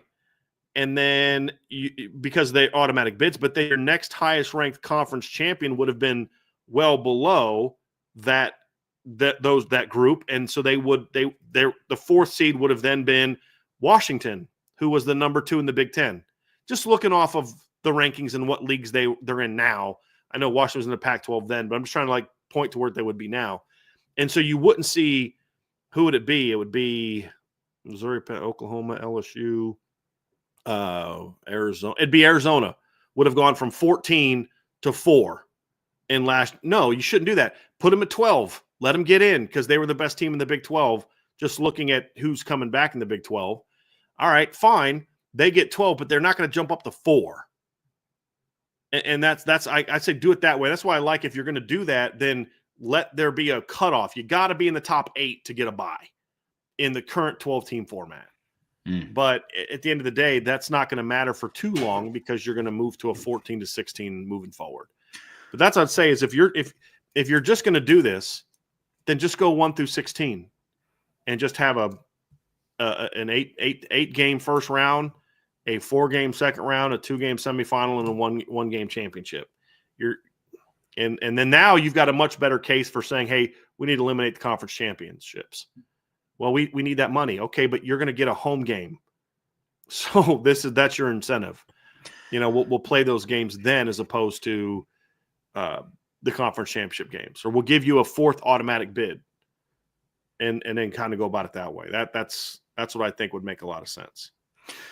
No, that does make sense. In changing the format, I absolutely get what you're saying about you could start to see a shift of more home teams getting upset depending on the draw of what the bottom half of those teams are. That absolutely makes sense. The one question that I have, and it's actually a good segue into what does this all mean for Notre Dame? Let's say you do away with conference championship games. Does that then mean, because I know contracts have already been signed, and this is a genuine question, in pertains to Notre Dame, would Notre Dame then be eligible for one of the top 4 buys, or is the criteria still you have to play within a conference? So if conference championships don't weigh as much, what does that mean for Notre Dame? So my understanding, talking to certain people and then reading what people like Heather Dinich and Bill Bender are reporting, is if they got rid of conference champions get buys and it just goes to pure seeding, then Notre Dame can get a 1 through 4. Okay. The whole point of Notre Dame not getting one now is that they don't play in a conference championship game. So it's not fair for them to get a bye when those teams have to play an extra game. Now Notre Dame's still not playing the extra game, but it's the buys aren't going to conference champions anymore by rule, meaning you can have 2 SEC teams in the top 4, 2 Big Ten teams, and that's what it's going to be most years. It's going to be 2 SEC teams and 2 Big Ten teams, or 2 of those and 1 of the other, and then maybe a Notre Dame sneaks into the top 4. Or like this year, if we were just going top 4, it would have been 2 Big Ten teams and 2 SEC teams, right? It would have been Oregon and Penn State would have gotten buys, and Georgia and Texas would have got buys. That's what it would have been. Notre Dame would have been the 5 seed. But in other years, if Notre Dame is the 4 seed, the 4th ranked team, they'd get the 4th seed. Because you can't say, well, you have to win a championship to get the bye. Well, that's why Notre Dame couldn't get the bye. They couldn't win a championship, couldn't play in a championship. If you get rid of you have to be a champion to get the bye, then there's no reason to keep Notre Dame out. There's no rule to trigger Notre Dame being out. And so my understanding of talking to people is it's just going to be the top 4 teams, no matter what conference or no conference. If Boise State's ranked number 4, they're going to be the number 4 seed. If 3 of the top 4 teams are SEC teams, then the top 3 SEC teams get buys. Gotcha. I think there's a chance that happens. I think that's the one thing that could happen this year. If the ACC and the Big 12 are smart, they will be willing to concede that if they get some concessions about the number of automatics that are in future tournaments. And if the SEC and Big Ten are smart and savvy and not just greedy, they'll understand, hey, giving up the extra team down the road to get this change for this year isn't going to affect us at all down the road because we're still going to get 4 in. If I'm the Big Ten, I'd say to my, hey, data guy, come here. Go back and look at the last 10 years of college football playoff rankings and tell me if we just went through a pure 1 through 14, how many times would we have not had at least 4 in the playoff? I don't know that exists. Matter of fact, Trevor, you're my data guy. I want you to find that answer out when we're done with the show. Go back in the last 10 years of the college football playoff from 14 to 24. Actually, that'd be 11 years. And find out how many times they just went through a pure 1 to 14. How many times would there have been fewer than 4 SEC teams or 4 Big Ten teams, including where the league they're in now? So like Washington would count as a Big Ten team last year. That kind of thing. Texas would have counted as an SEC team. That would be the conversation to have. And I think if you go back and look at it, Trevor, they're going to get their 4 anyway. This year they would have got their 4. The SEC especially. Big Ten is a little bit more. There's been years the Big Ten hasn't had 4 teams. Talking about in a 12-team playoff model, you're saying? Like in past years, yeah. Okay. A 14, no, because it's more about the 14-team model. Because in the 12, they would have had it because they didn't have 4. The SEC didn't have 4 this year. But in the past, if you went to 14 and expanded to 14, they would have been in. The SEC would have 4 every year. I'm confident of that. There's years the Big Ten might not have, even with the additional teams that you're looking at. But you're still going to see most of those years Big Ten's got at least 3. And now that they've got Oregon and USC and Washington and UCLA, it increases the chances. Like there's years where it's like Penn State, Ohio State, Michigan, and then It's a big drop off between that next team. Yeah. You know, there's years where Ohio State's playing like a 8-4 Purdue team in the Big Ten title game, or Michigan did a couple years ago. And I go, okay, yeah, that's, you know, there's a big drop between those top three. But, you know, you look at like, what was it, 2021 when Michigan State was really good that year? You know, that might have been one of those years where you looked at it and said, hey, man, like, you know, 2021, you had Michigan was the 2. You had Michigan State was the 10. Actually, no, that year, Michigan was 2. Ohio State was 6. Michigan State was 10. Penn State was down that year. But Oregon was 14. So, and then Iowa was 15. So you'd had 4 that year. Alabama, Georgia, Ole Miss, and who was there for? Bama, Georgia. That was in 2021. That would have been Ole 3. Miss. So that'd be the one year that they did. Who was the next high? Oklahoma at 16 would have been the next highest ranked team. Mm-hmm. And then your next highest ranked SEC team was 8-4. That's my point. In those years, you shouldn't have a 4th team if that 4th team is 8-4. That's how you cheapen the playoff. But you know, most years you're going to have that. So yeah, I was incorrect. That was a year I was curious about. But Cincinnati was really good. They'd have got a 4 seed on their own. They wouldn't have needed a boost to get in. Notre Dame would have been in. They'd have had to play Pitt in the first round. I'd take that. That team might have actually got a postseason win that year.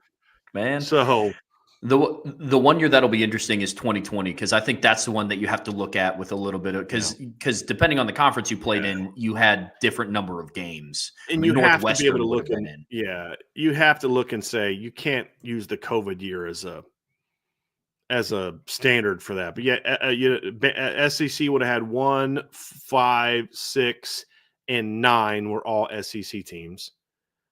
The Big Ten would have had the 4 seed, the 12 seed, and the 14 seed. But again, that year Northwestern played 6 games, Indiana played 7, USC played 4. It's impossible to look at those years and really have regular season wise and have any say of. I mean, USC went 5-0 that year. Actually, USC would have been in the final rankings. Ohio State would have been 4. You'd have had Indiana 11, Northwestern at 14, USC at 13. So you'd had 4 Big Ten teams as well. Alabama would have been in, A&M would have been in, Florida would have been in, Georgia would have been in, Oklahoma would have been in. You'd had 5 SEC teams. And I mean, so Clemson would have got in the ACC. The second automatic bid would have been North Carolina at 15. And then the Big 12. Go ahead. In back-to-back years in 2018 and 2019, the SEC would have had 6 teams in the playoffs in a 14-team playoff. Right. In back-to-back years. Right. Now, I wonder how that would have been if you do give the 2 automatics to the Big 12 and the ACC. Be curious about that. But to your point, Trev, if you knocked one out, it's still 5. And that's the thing. It's like, we'll give you 4, but this would be my negotiation point. We'll give you 4 automatic bids if that's all you can have. Can't have more. Well, if we have 5 worthy, then we want 5. Okay, well then why not go to 3? Because if you have 4 worthy, you're going to get 4. If you have 5 worthy, you're going to get 5. Go to 3, and then we'll all only get 1, and then we can go from there. That's I would much rather see that. Yeah. Then, no matter what this third ACC team does, they could be ranked higher than, the second, third, and fourth SEC teams, but they got no shot of getting in because of the automatic qualifiers. That's my thing. Hey, Archer, put that tweet that you're talking about. I don't know what tweet you're talking about. Put that tweet in the chat. I want to take a peek at that because Ross Dellinger is somebody else who's done some really good reporting on this whole. Ross Dellinger and Heather Dinich, to me, are the 2 best at reporting kind of where this is. Heather is like she does the interviews, she talks to the people. Ross does a really nice job of breaking down what this means and what the facts are and all that kind of stuff. So they both do a really nice job with that. But so for what it means for Notre Dame, Trevor, you had mentioned before, Notre Dame can get a 1 through 4. I'm also trying to find the specifics, but I don't know if it's Notre Dame's ranked in the top 10 or the top 12. But the Notre Dame has the new contract that starts in 2026. Notre Dame has an automatic trigger that they're in, where if they're ranked, I don't know if it's top 10 or top 12, they're in. It doesn't matter if they're ahead of the, if they're wherever they're ranked and the number 3 Big Ten and number 4 SEC teams are ahead of them, doesn't matter. It's taking away it's taking away one of the at-large. So it doesn't matter where those other teams are ranked. There's no scenario in which if Notre Dame's in that range that a 3rd or a 4th Big Ten or a 3rd or 4th SEC knocked them out. What they would do is they would take one of the at-large bids away. So if you'd still have your 4 automatic bids from the Big Ten, you'd have your 4 from the SEC, you'd have your 2 ACC bids, and you'd have your 2 Big 12 bids in this scenario 4-4-2-2-2-2-1. So the 4 SEC, 4 Big 10, 2 ACC, 2 Big 12, 1 group of 5. So that's 8, 10, that's 13 teams. So then Notre Dame would get that one remaining at large if they rank in a certain level. If Notre Dame is outside of that ranking and a 5th team from the Big 10 or SEC is ahead of them, or a 3rd ACC, 3rd Big 12, or a 2nd group of 5 is ahead of them, then that's how Notre Dame gets knocked out. But Notre Dame can't go from, I think it's 12. Somebody could look this up. I think it's 12, but they're not going to go from 12th out because the 3rd and 4th SEC or 2nd Big 12 or 2nd ACC knocks them out. There just would be no other at-larges. But that's also why I think the idea of if you're going to give them 4, then go to 16.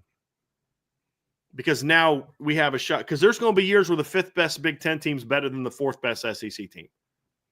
And they're not going to get a shot to play for the championship. Or the 5th best SEC team is better than the 2nd best ACC team or Big 12 team, which could happen more often than not, especially with the Big 12 and the ACC the way they are right now.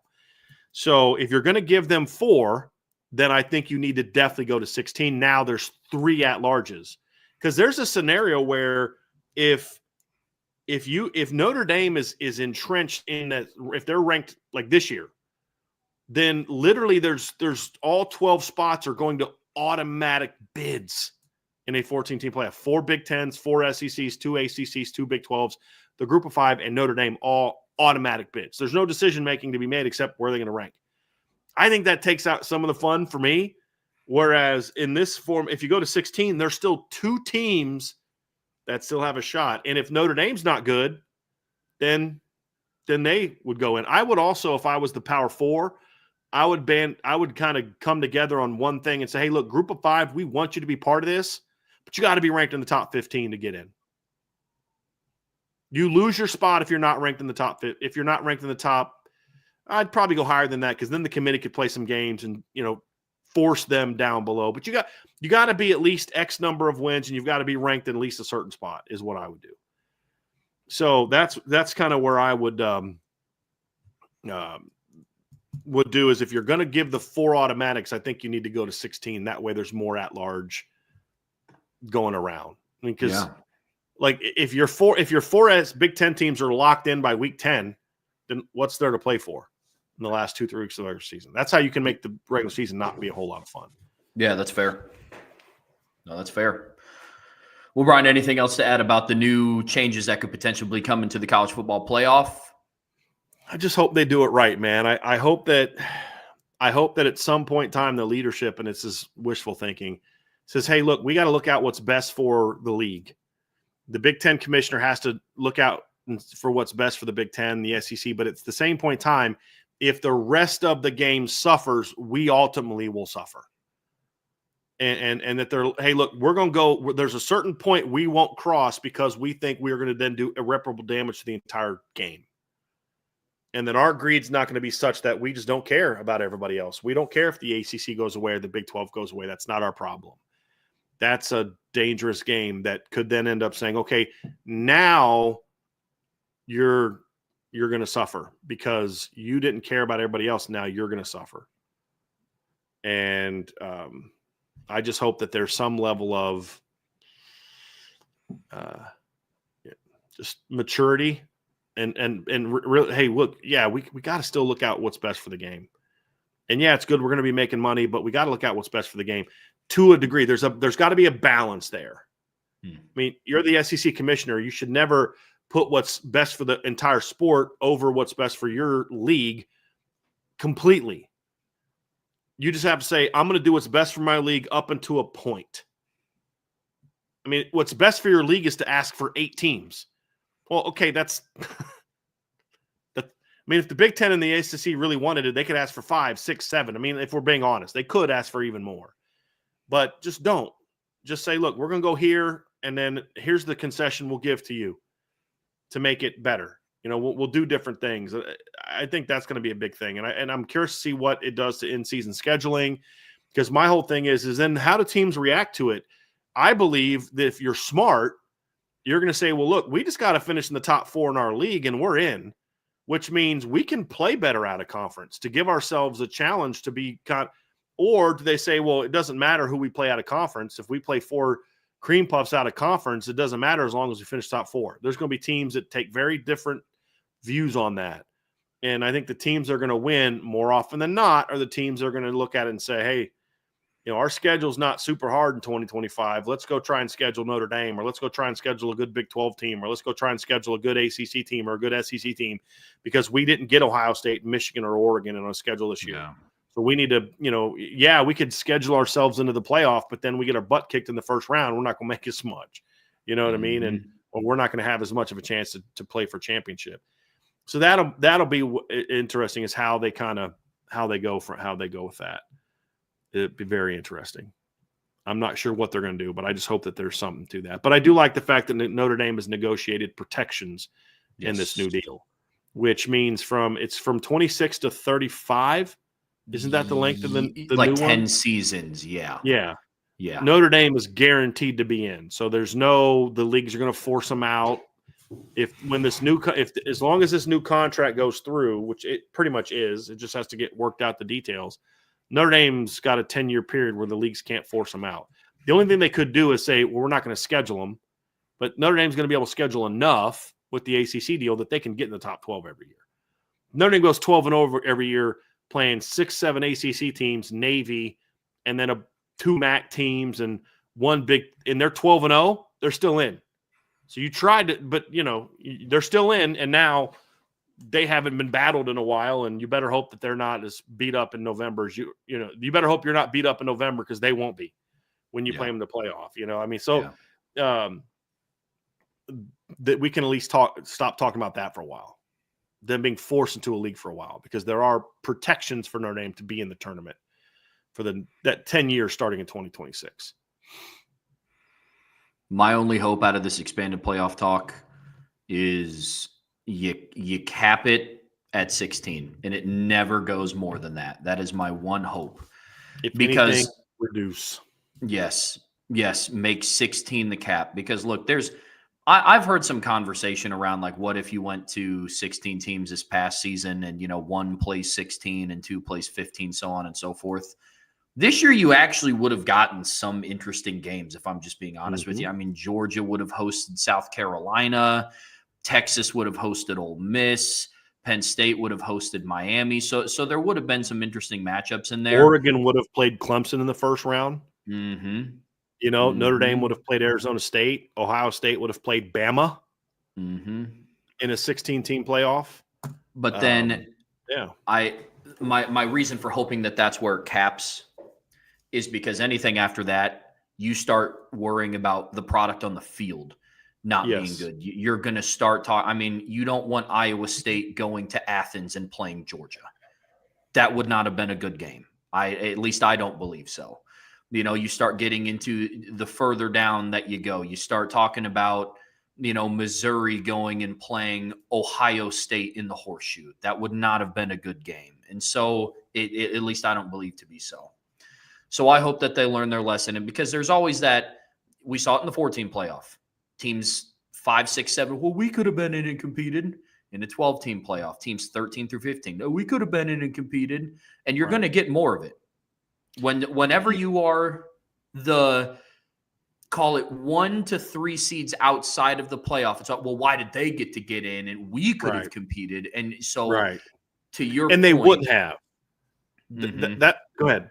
Keep going. Yeah, so to your point, and I say all of that to say you have to put the forefront of the product on the field at mind first, not just, well, let's just make this thing as big as possible, because it's not college basketball. It won't work out that way. You're not going to have that Cinderella story 14 seed make it to the Elite Eight. It's just, it won't happen. Not in football. Not in football. That's why you don't see that. You don't see that. There's certain sports where you're just not big, strong, fast enough to there's just a bigger gap between, the number one team in college football is a whole lot different than the number 32 team in college basketball. College football. Than the number one team in college basketball is compared to the number 32 team in college basketball. And women's basketball is like that too. There's a much greater gap between that's why you don't see. I mean, I'd be curious to kind of look at the women's Final Four and find out when was the last time that you saw a really low-seeded team make a run, because you just don't see it very often because there's just bigger gaps. Football's like that. So this isn't necessarily a male versus female thing because football's that way. You're just not going to see that. And it's the same way in Division III. It's the same way at all levels. I mean, Mount Union's never getting upset in the first round by some, team that's not any good. So, that's kind of my thing, Trevor, is I think that's a great point. I think 16's too much, but here's my hope, and here's what I'll be rooting for the first 5, 6, 7 years of the NCAA tournament.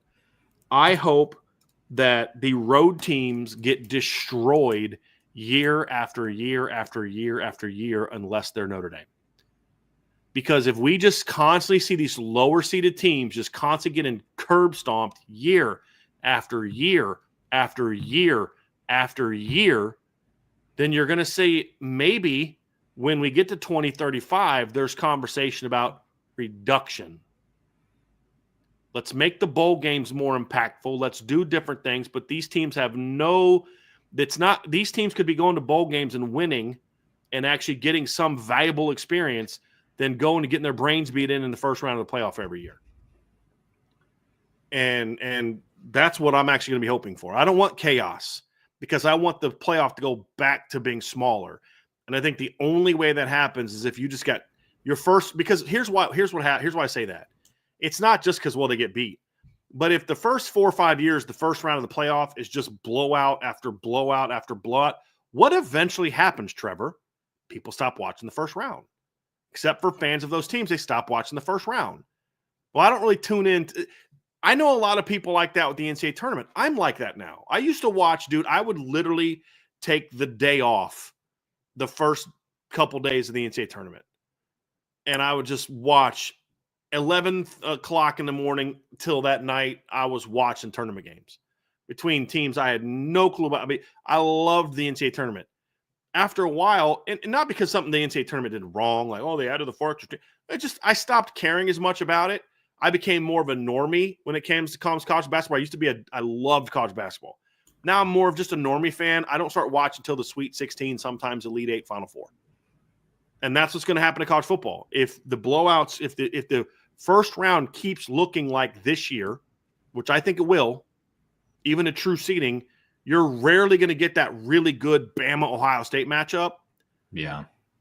Because if Bama is playing Ohio State, the lower-seeded team wasn't a typical Bama team, more often than not. And, what's to say Bama, who lost to Tennessee, wouldn't have got smoked by Ohio State even worse?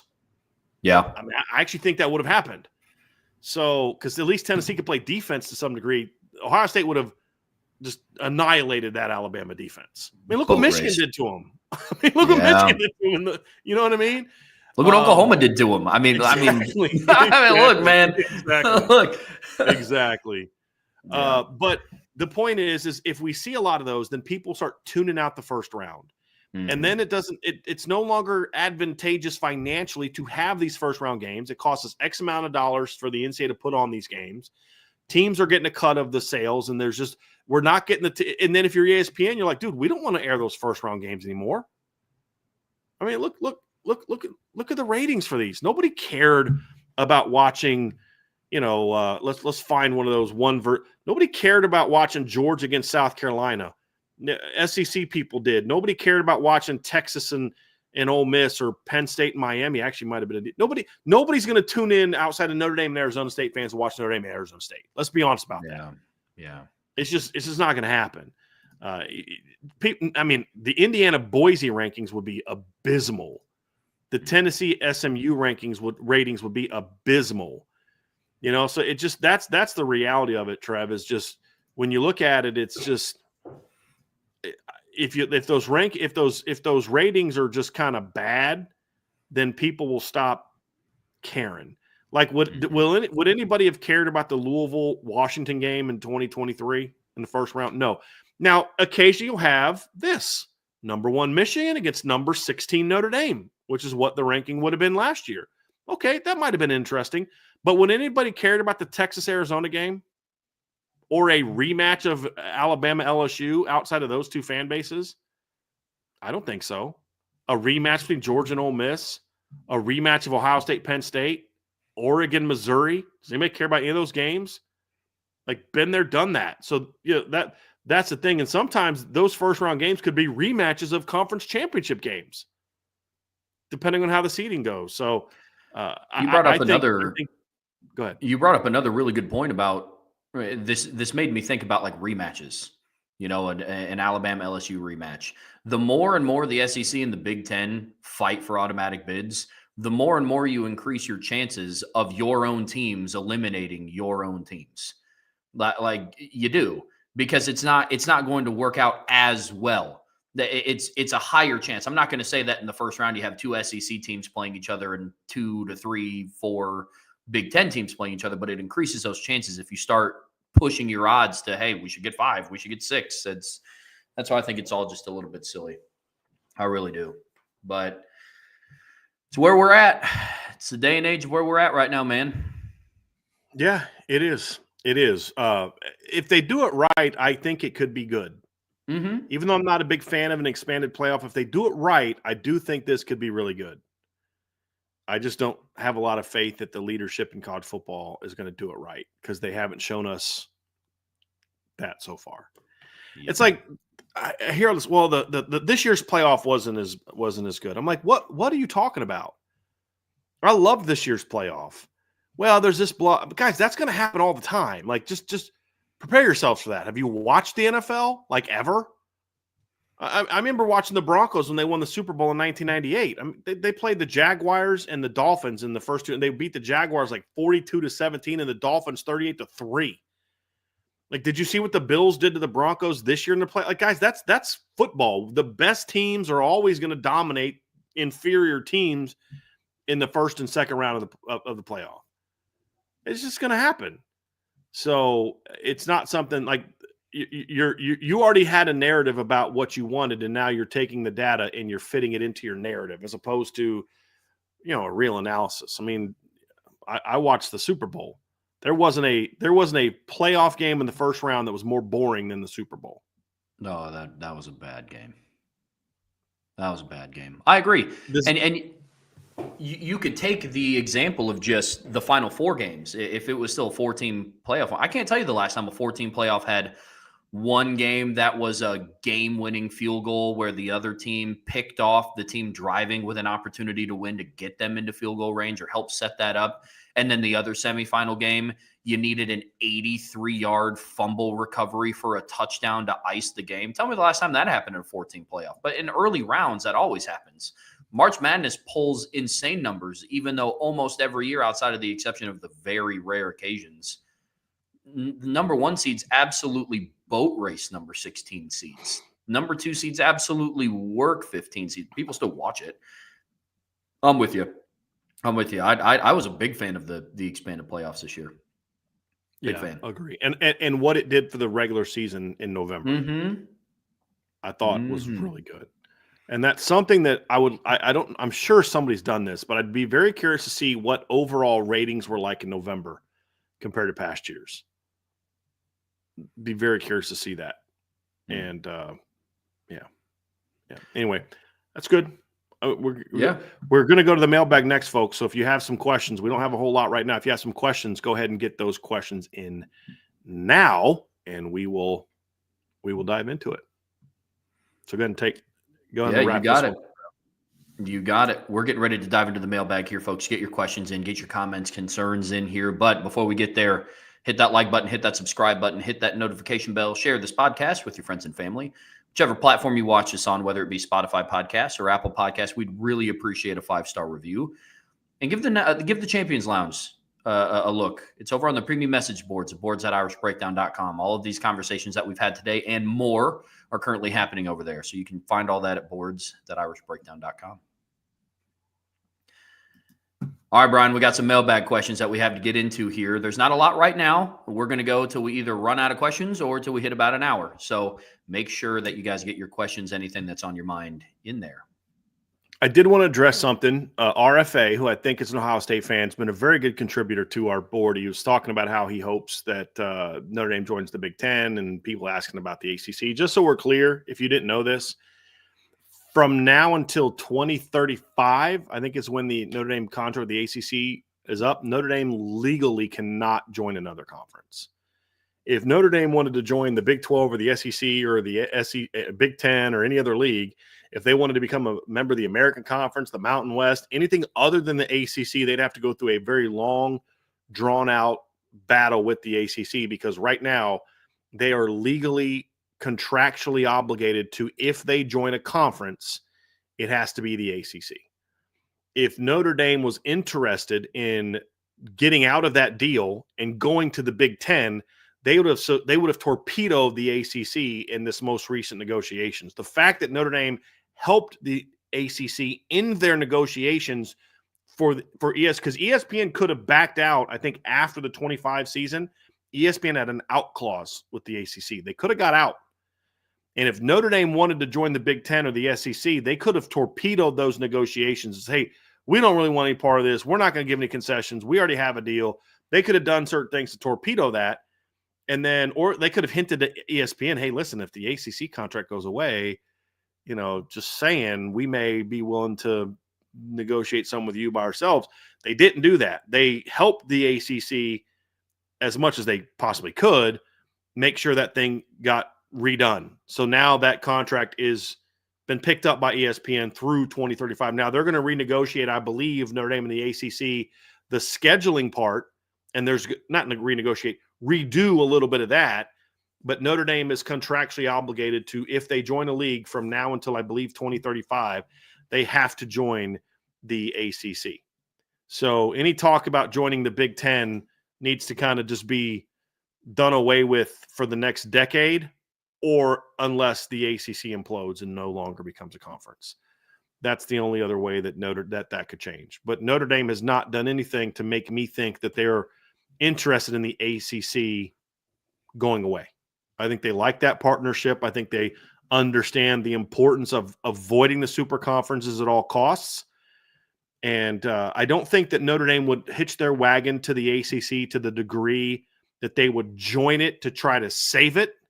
I don't think they would do that, but I think they would do everything short of that to help the ACC survive, because Notre Dame understands that the ACC is a better partner for them ultimately than the Big Ten for the things that Notre Dame cares about. Sure. Which is not just being in a geographic conference with a bunch of schools they really don't have a lot in common with. They have a lot more in common with ACC schools. There's a lot more alums nowadays on the East Coast in places where Notre Dame gets to play all the time than there is in Madison, Wisconsin, and Iowa City and West Lafayette and Piscataway, New Jersey. Well, actually, that one might actually have some. There's just the reality of it, and so it's not saying the Big Ten sucks, or it just, for what Notre Dame's interested in, the Big Ten doesn't really fit what their conference affiliation is all about. So I just wanted to speak to that first before we get into the rest of these questions, because I do think that if you're not a Notre Dame fan, I understand you not knowing all of that. Why should you? You're an Ohio State fan or a Big Ten fan or a Michigan fan or whatever. Why should you know the intricacies of Notre Dame's contract with the ACC? Just trying to help and explain where things are. So hopefully that was a helpful explanation of why it's really pointless to talk about Notre Dame joining the Big Ten right now. Maybe that happens in a decade, but right now it's not even. It's like, you ever watch the movie The Gentleman with Matthew McConaughey and Charlie Hunnam, and you ever seen that? It's on Netflix. Mm-mm. It's actually really good. But he said something like, unlike the salt and pepper, it's not on the table. I was like, that's a really good way of saying that. So unlike salt and pepper, joining the Big Ten is not on the table. So there we go. Super chat from Raymond Hartman. Thank you, Raymond. Thank you so much for the super chat. Love IB. Go Irish. Thank you, Raymond. Man. Yep. Thank you. Thank you very much. Question from USMA 87. Thoughts on an expanded format with guaranteed spots? Conferences replace championship with play-in games. Top 2 in conference and get buys like Notre Dame, 3 through 6 in the play-in games. I have seen some talk about this, and so I kind of stuttered around what it may look like, but I want to look and see what the proposals are, because I've seen, I believe, one that had something it was like the last regular season game and then the championship game, and there's different things they've talked about where, like we were saying, 1 and 2 get a bye, and then 3 and 6 would play in some sort of 3 versus 6, and then 4 versus 5, and then the winners of that or would then be in. There would be no then they play. So like if 3 wins and 4 wins, or 3, they don't need to play each other, because 3 and 6 and then 4 and 5 would play, and then they'd get in. The other thing you could do is a round robin, which I don't love that, because that's more rounds. I don't think that's necessary. 3 plays 6, 4 plays 5 for your chance to go in and get in the playoff. So now the drawback on that is what if you go to 16 and there's now 3 at-large bids? Do you really want to knock off your 5 and 6 in that scenario? That's the danger. The other counter is, well, if 5 and 6 win, then you've got a shot at getting 6 in, because 3 and 4 are probably going to have a pretty good shot of being ranked, even if they lose. So, I mean, there's all types of different. That's why I always say, Trev, there's no perfect scenario. But we have talked about this in the past, about replacing this instead of the championship games anyway. You and I have talked about that and what that might look like, and having the last week of the regular season be that open thing where, you could have it in round 12. And so then, so if this year Bama and Georgia both have, need games, they're not in the play-in. So then you'd have like 1 would play 16, 2 would play 15, and then something along those lines. You'd have the 3 versus 6, 4 versus 5, but then you'd slot it some other way where the other 16 teams are playing a game. Or you could just have your regular season be over a week before championship game, a week before Thanksgiving, and then you have the extra week instead of championship week. You have that regular season be that. That's a thought too. You start a week earlier if you wanted to do something like that. But it's going to be hard to play regular season games the last weekend of November after Thanksgiving, then play championship week, then give teams enough rest to then start the playoff and not have much of your playoff going against the NFL. Sure. You're going to have to start your season earlier in order to do that, and you're going to have to really seriously think long and hard about, do these championship games really benefit us in the long run? That's a way that you can show us all that it's not about money, is be willing to get rid of the championship games. Be willing to get rid of those 13th games. And I'd say, look, if you do that, go to 16 games. Like 100%, because now nobody's playing 17 games, except maybe Hawaii.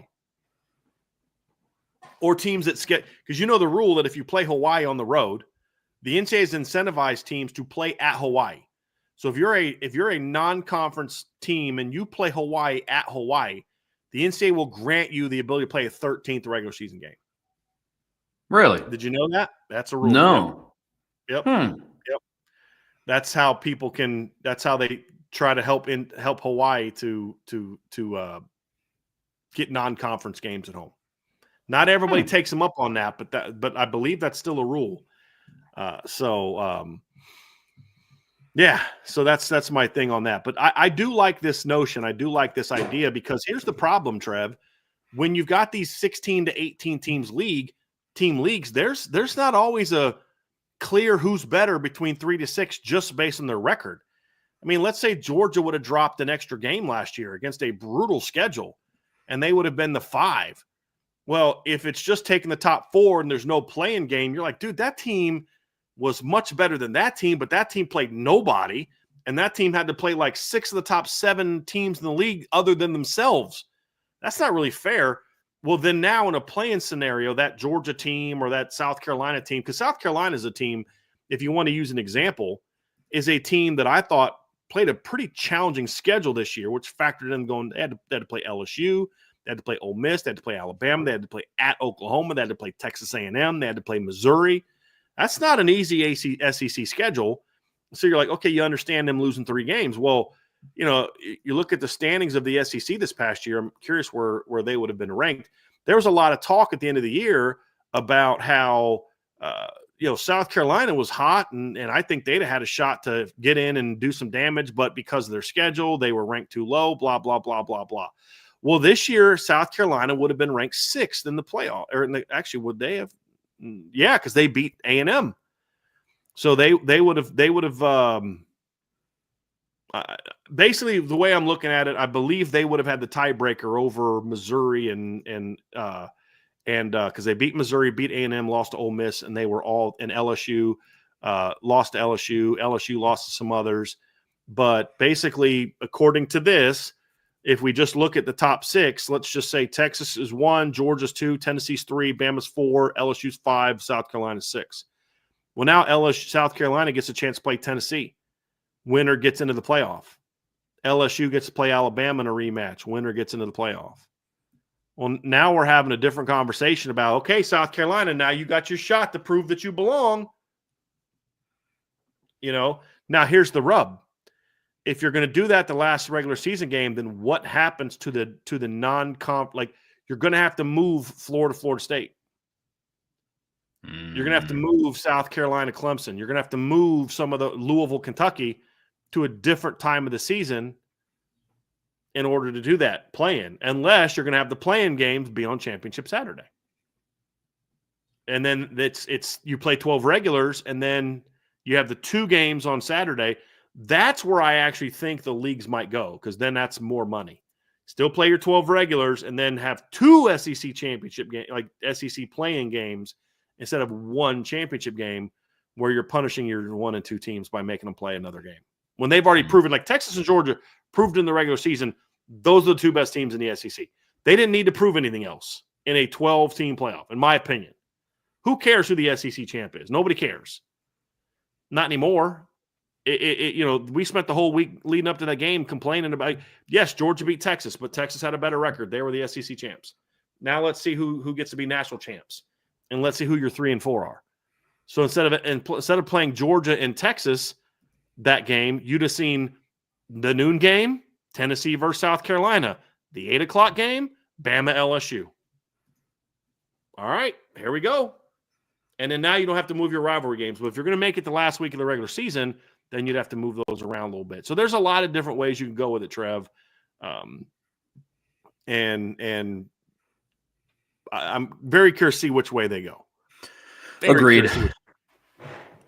Long story short, one thing that I'm going to be happy about the play-in games. Now, there will still have to be probably some sort of tiebreaker to talk about who gets the opportunity to play in a play-in game, maybe if that road crosses. But it's not going to be like this year where the Big Ten's tiebreaker criteria was super weird about who goes and plays in the Big Ten championship game. It had nothing to do with your ranking or your conference record. It was like your opponent's combined conference record of not like opponents. And it's like, what are we doing here?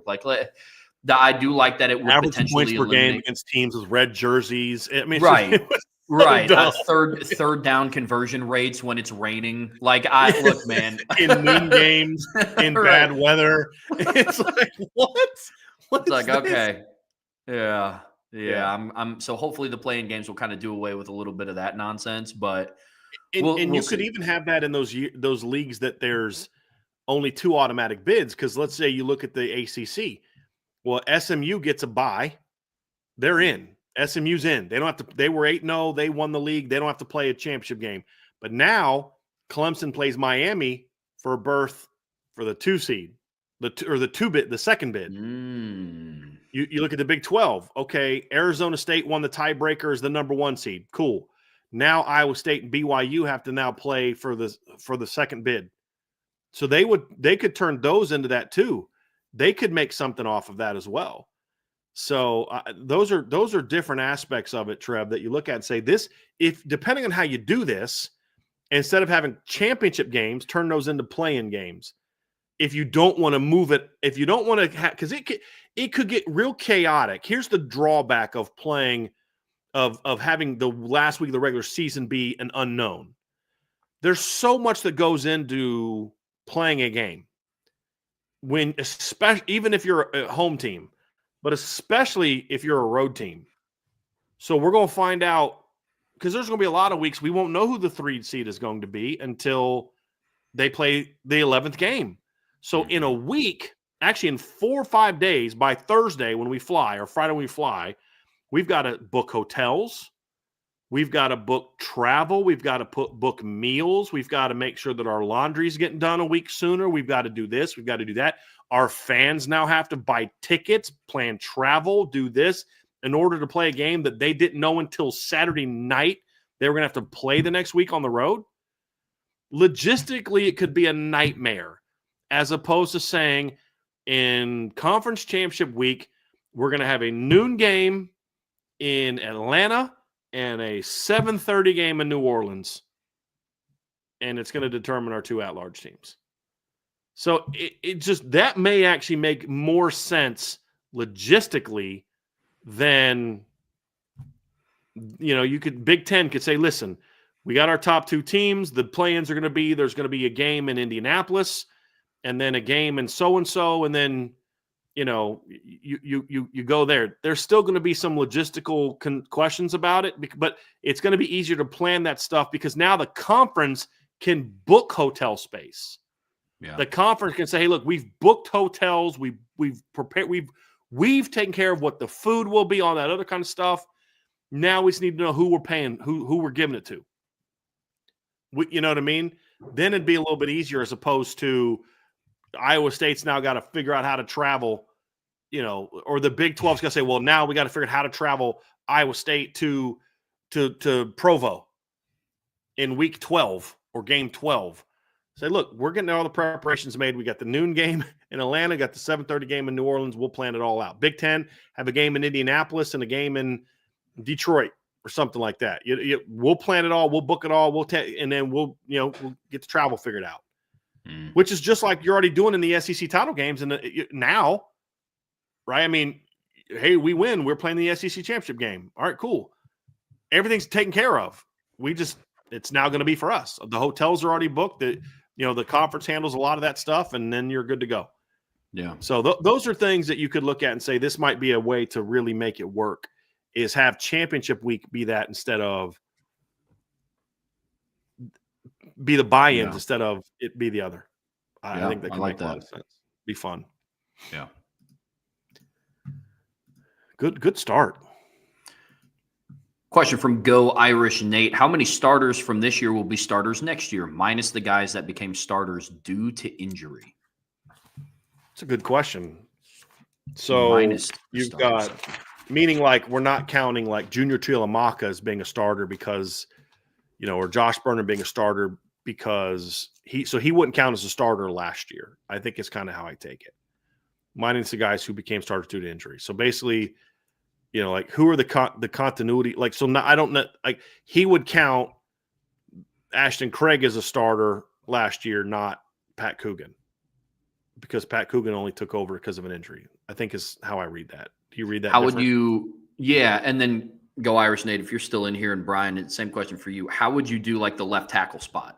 Because technically Anthony Knapp was a starter because Jags got hurt, but then Jagasaw became the starter again.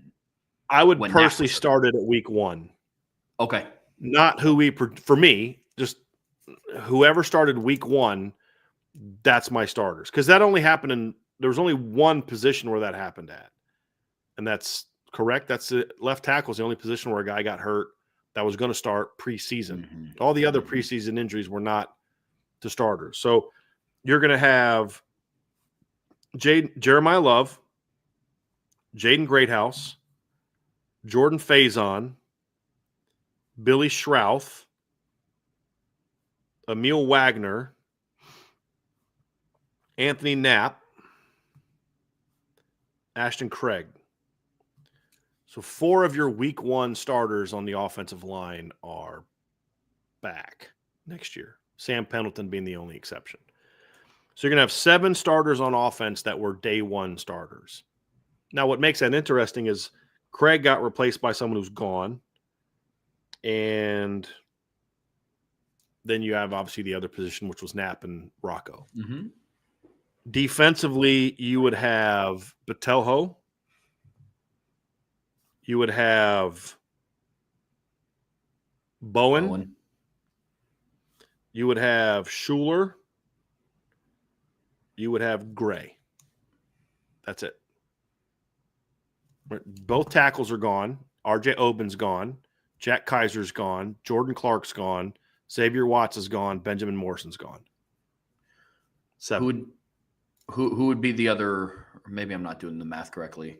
No, you're right. 4 Never mind. returners, 7 guys gone. Yep. Yeah. I Jordan Clark at the nickel is the one that I forgot because I was thinking about the 3rd starting linebacker, but right. Clark starting at the now nickel. you could count Jalen Sneed as a returner because he started in a lot of situational packages.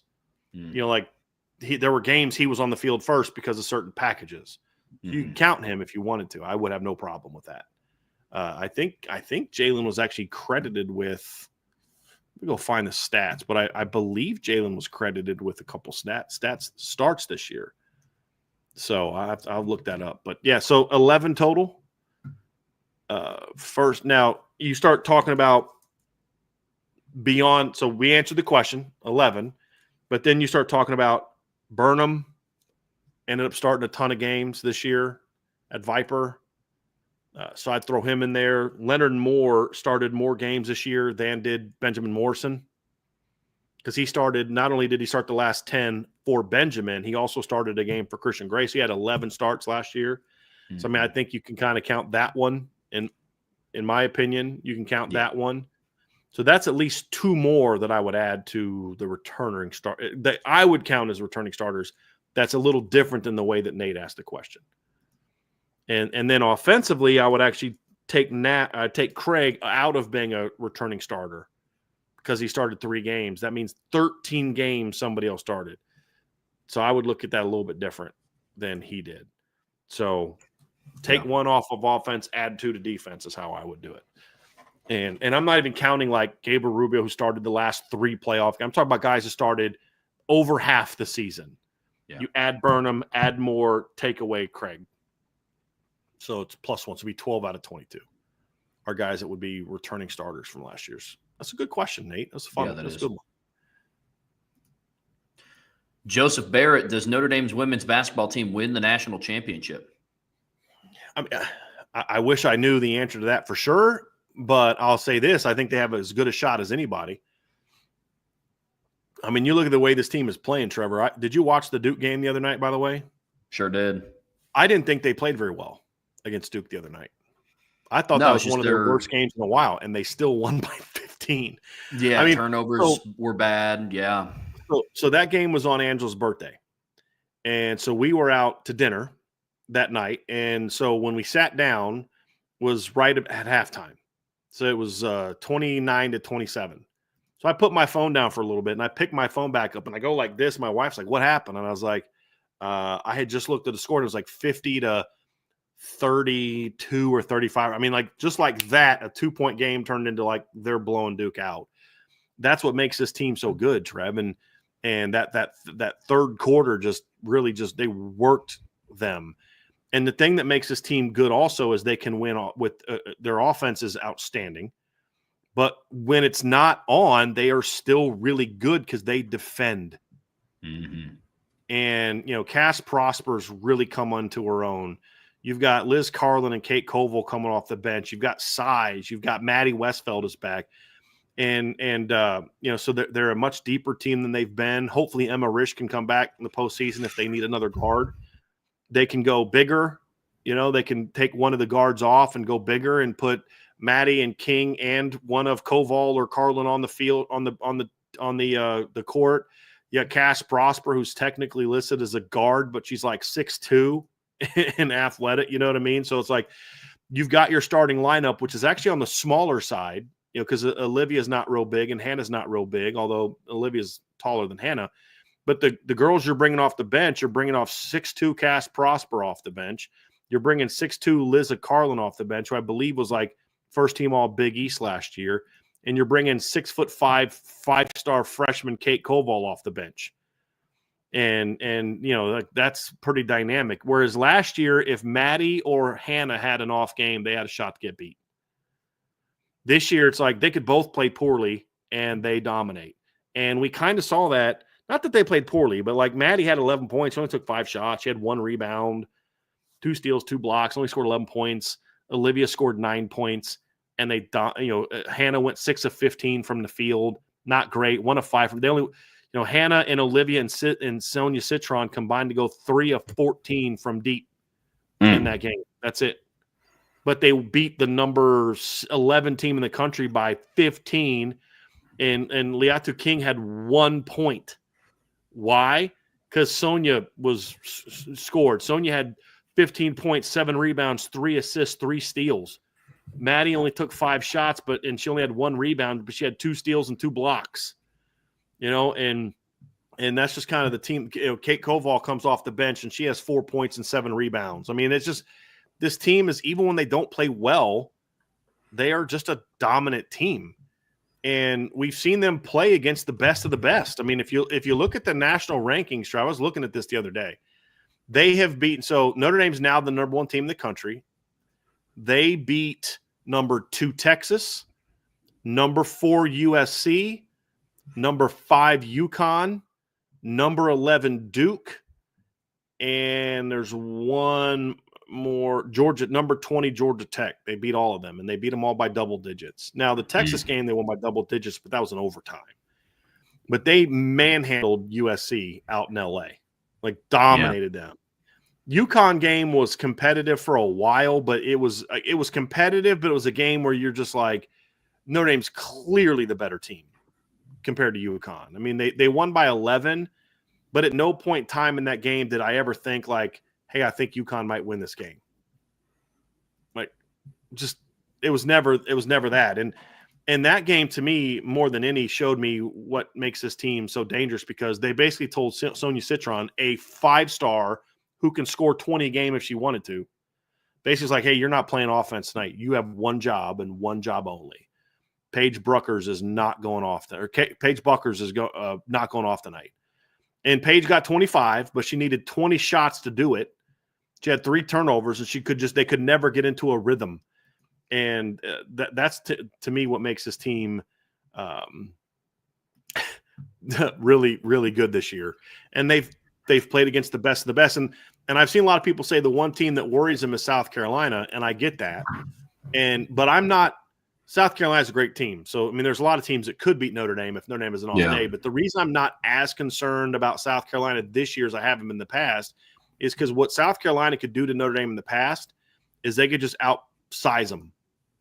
They were so much bigger than Notre Dame was. And that's what Oregon State did to Notre Dame in the tournament last year. Rebecca Beers, and I can't remember the forward's name, but they just were so much bigger. They were just bodying them up, and all Notre Dame had was Maddie. And that's really all they had. And Marshall was a long, tall player. She was really skinny. She was getting pushed around down low. Well, now you play a team like that. You've not Maddie's not your biggest player anymore. Obviously, you have King that's understands position. She's 6 foot, but she plays like she's 6'5" because she's athletic. She can jump. She understands positioning and angles and all that. But you can also go big. You can bring in 6'5" Kate Koval. You can bring in 6'2" Liza Carlin and match up size against them if you need to. And so while those teams are still really good and can certainly good enough to beat Notre Dame, you now have the size to say they're not just going to go bully us the way that they might have last year, or the way they did last year out in Paris. Was it in Paris? They played in Paris, or was it in Rome? I forget where they played last year. But they dominated Notre Dame last year because they were just so much bigger, and that's why Oregon State knocked them off. So that's the thing, is they can play different styles of game this year. Yeah. And if you think about it, they've yet to lose a game in the United States. because both of their losses were in that tournament. They lost to it was TCU, and was it like Iowa State or something like that? Something. Who was the other team that beat? They lost to TCU, who's ranked 10th, and then Utah. That's who it was. And it was in some tournament. I think, was it in Maui? Where was that tournament? Let me find it here real quick. It was in the Cayman Islands. Both of their losses were in the Cayman Islands. They have not lost a game in the continental United States. Jeez. Yeah, I mean, they did beat number 9 North Carolina as well. Thank you, Real Kenny M. I forgot about that one. They beat North Carolina by 10 as well at North Carolina, and they're ranked 9th. They've beaten 4 top 10 teams all by double digits. It's pretty good. Yeah, Joseph, if you're a betting guy, Notre Dame has the 3rd best odds to win the national championship. They're plus 425. The only teams ahead of them are UCLA and then South Carolina. South Carolina having plus 185 odds to win a championship is crazy. Yeah. It is crazy. Yeah. I saw some bracketology the other day that still had UCLA as the number 1 team, and I think that's going to change, especially when you look at how bad USC beat them and how bad Notre Dame beat USC. Yeah. So, yeah. Good question, but that team's a lot of fun to watch, especially when you contrast it with the men's team, who is just really not fun to watch. I hate to say it, but they're just really not fun to watch. No. Question from Mark Avalon. Why do you think the group of 5 schools don't just have their own playoff? The odds of competing for a Power 4 championship is mute. If any get really good, they could pursue a change into Power 4. Probably because who's going to pay for it? I mean, you need a TV partner to do. That's why it matters. You need a TV partner to pay for it. Otherwise, why do it? Why would Boise or Memphis give up a shot to get a playoff payday to go play in a group of 5 tournament where they're not getting paid? They're just doing it for, hey, we're going to do this because we want bragging rights in the group of 5. They're not going to do that.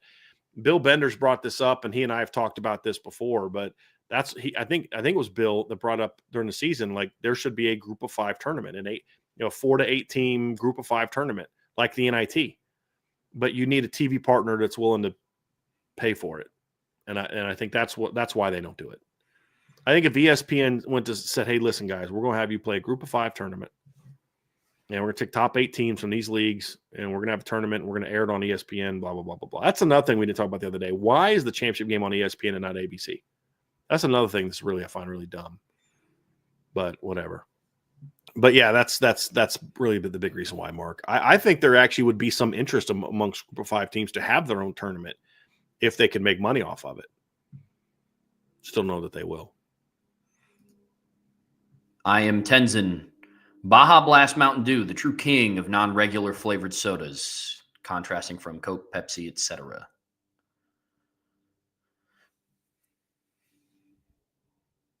I've never had it. Have you ever had Baja Blast Mountain Dew? I've never. Okay, it is very good. Now, yes, it is. It is very good. Now, here's the one question that I have for you, Tenzin. If you count Baja Blast Mountain Dew as like a non-regular flavor of soda, can you also count something like a Cherry Coke? Because I would, and Cherry Coke is by far my favorite. I love Mountain Dew Baja Blast, but I don't know what you qualify as non-regular, because I think Mountain Dew Baja Blast has been around long enough that it could be coined as now a regular flavor of soda, like you could a Cherry Coke. But I don't know. That's up for debate. But I like it. I'm a big fan of it. Never had it. Which people will probably think it's crazy for me to say that because I love Mountain Dew, but I love Mountain Dew, so why would I try something different? Why would I spend my money on something that I don't know that I'm going to like? Fair enough. Last couple. So if you want to get some questions in, go ahead and get them in now. But otherwise, we are going to be wrapping up here after these next couple. I have a mailbag question that I'll end us with if nobody has one. Dig it. You're going to ask me one? You're going to ask me a question? I'm going to ask everybody, you and the chat, because I want to get people's – I was thinking about it when we were talking about the postseason stuff. Okay. Terrence Westbrook, Fields goes for over 900 yards, Greathouse over 800, and Faison for 650. It's kind of a buy so hold type of thing. If Notre Dame goes deep into the playoffs, I could see this. Mm-hmm. I could see this. Yeah, I'd be a little less The one that I'd say I think is least likely is Faison at 650. Mm-hmm. Because I think he's going to have some of his snaps. I should say snaps. Some of his targets are going to be taken up by Will Pauling and maybe KK Smith and Cam Williams and some of those guys. I think the receiver room is such that him missing the spring while he's playing lacrosse is going to be a little bit more detrimental this year than it was last year, because you're going to have Will Pauling out there and year 2 of Cam Williams and Micah Gilbert and KK Smith and guys like that. So I'm a little less optimistic on that one. I think the first 2 definitely could happen. And I think if you have 900 and 800, then the third guy is going to be, I think, overall just much lower than 650. And that's like 1,700 yards. That's half your passing yards potentially for next season. I think it's possible. I brought up the analogy of look at what USC's receiving corps did this year. They had a guy over 700 and then 2 guys over 500 and 2 over 400, and that was in 13 games. So if you keep with the trend of Notre Dame playing a 15, 16 game season, then potentially I am in agreement with you. Faison would be the one that I think wouldn't out of the 3. And another person, too, is as I am a believer that I think the tight end usage from a yardage standpoint is going to go up. So it could be that the third leading receiver from a yardage standpoint could be a tight end. You never know what that could look like in 2025. But I think it is possible. I will say that.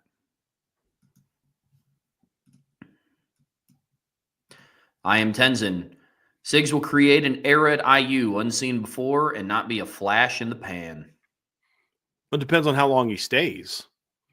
I'm hoping he stays at IU for a while. I hope he loves it there. I hope the people treat him right. And he's like, you know what? I don't really want to go to a bigger school. I'm happy where I'm at. And because if he does that, I think he'll be successful. I think they're going to have a good team this year, Trev. And this is a huge year for Indiana. Yes. Even bigger than last year. And not that they have to be as good as they were last year, but if they can go 10-2 again, even if they don't make the playoff or go 9-3 and make the playoff and go 10-3, or make a bowl game, win a bowl game, go 10-3, even that to me is going to be huge for that program, because it's going to show like we weren't just had that fluky year. We played a weak schedule and what everybody criticizes us for and all that other stuff. We're a legitimately good football team.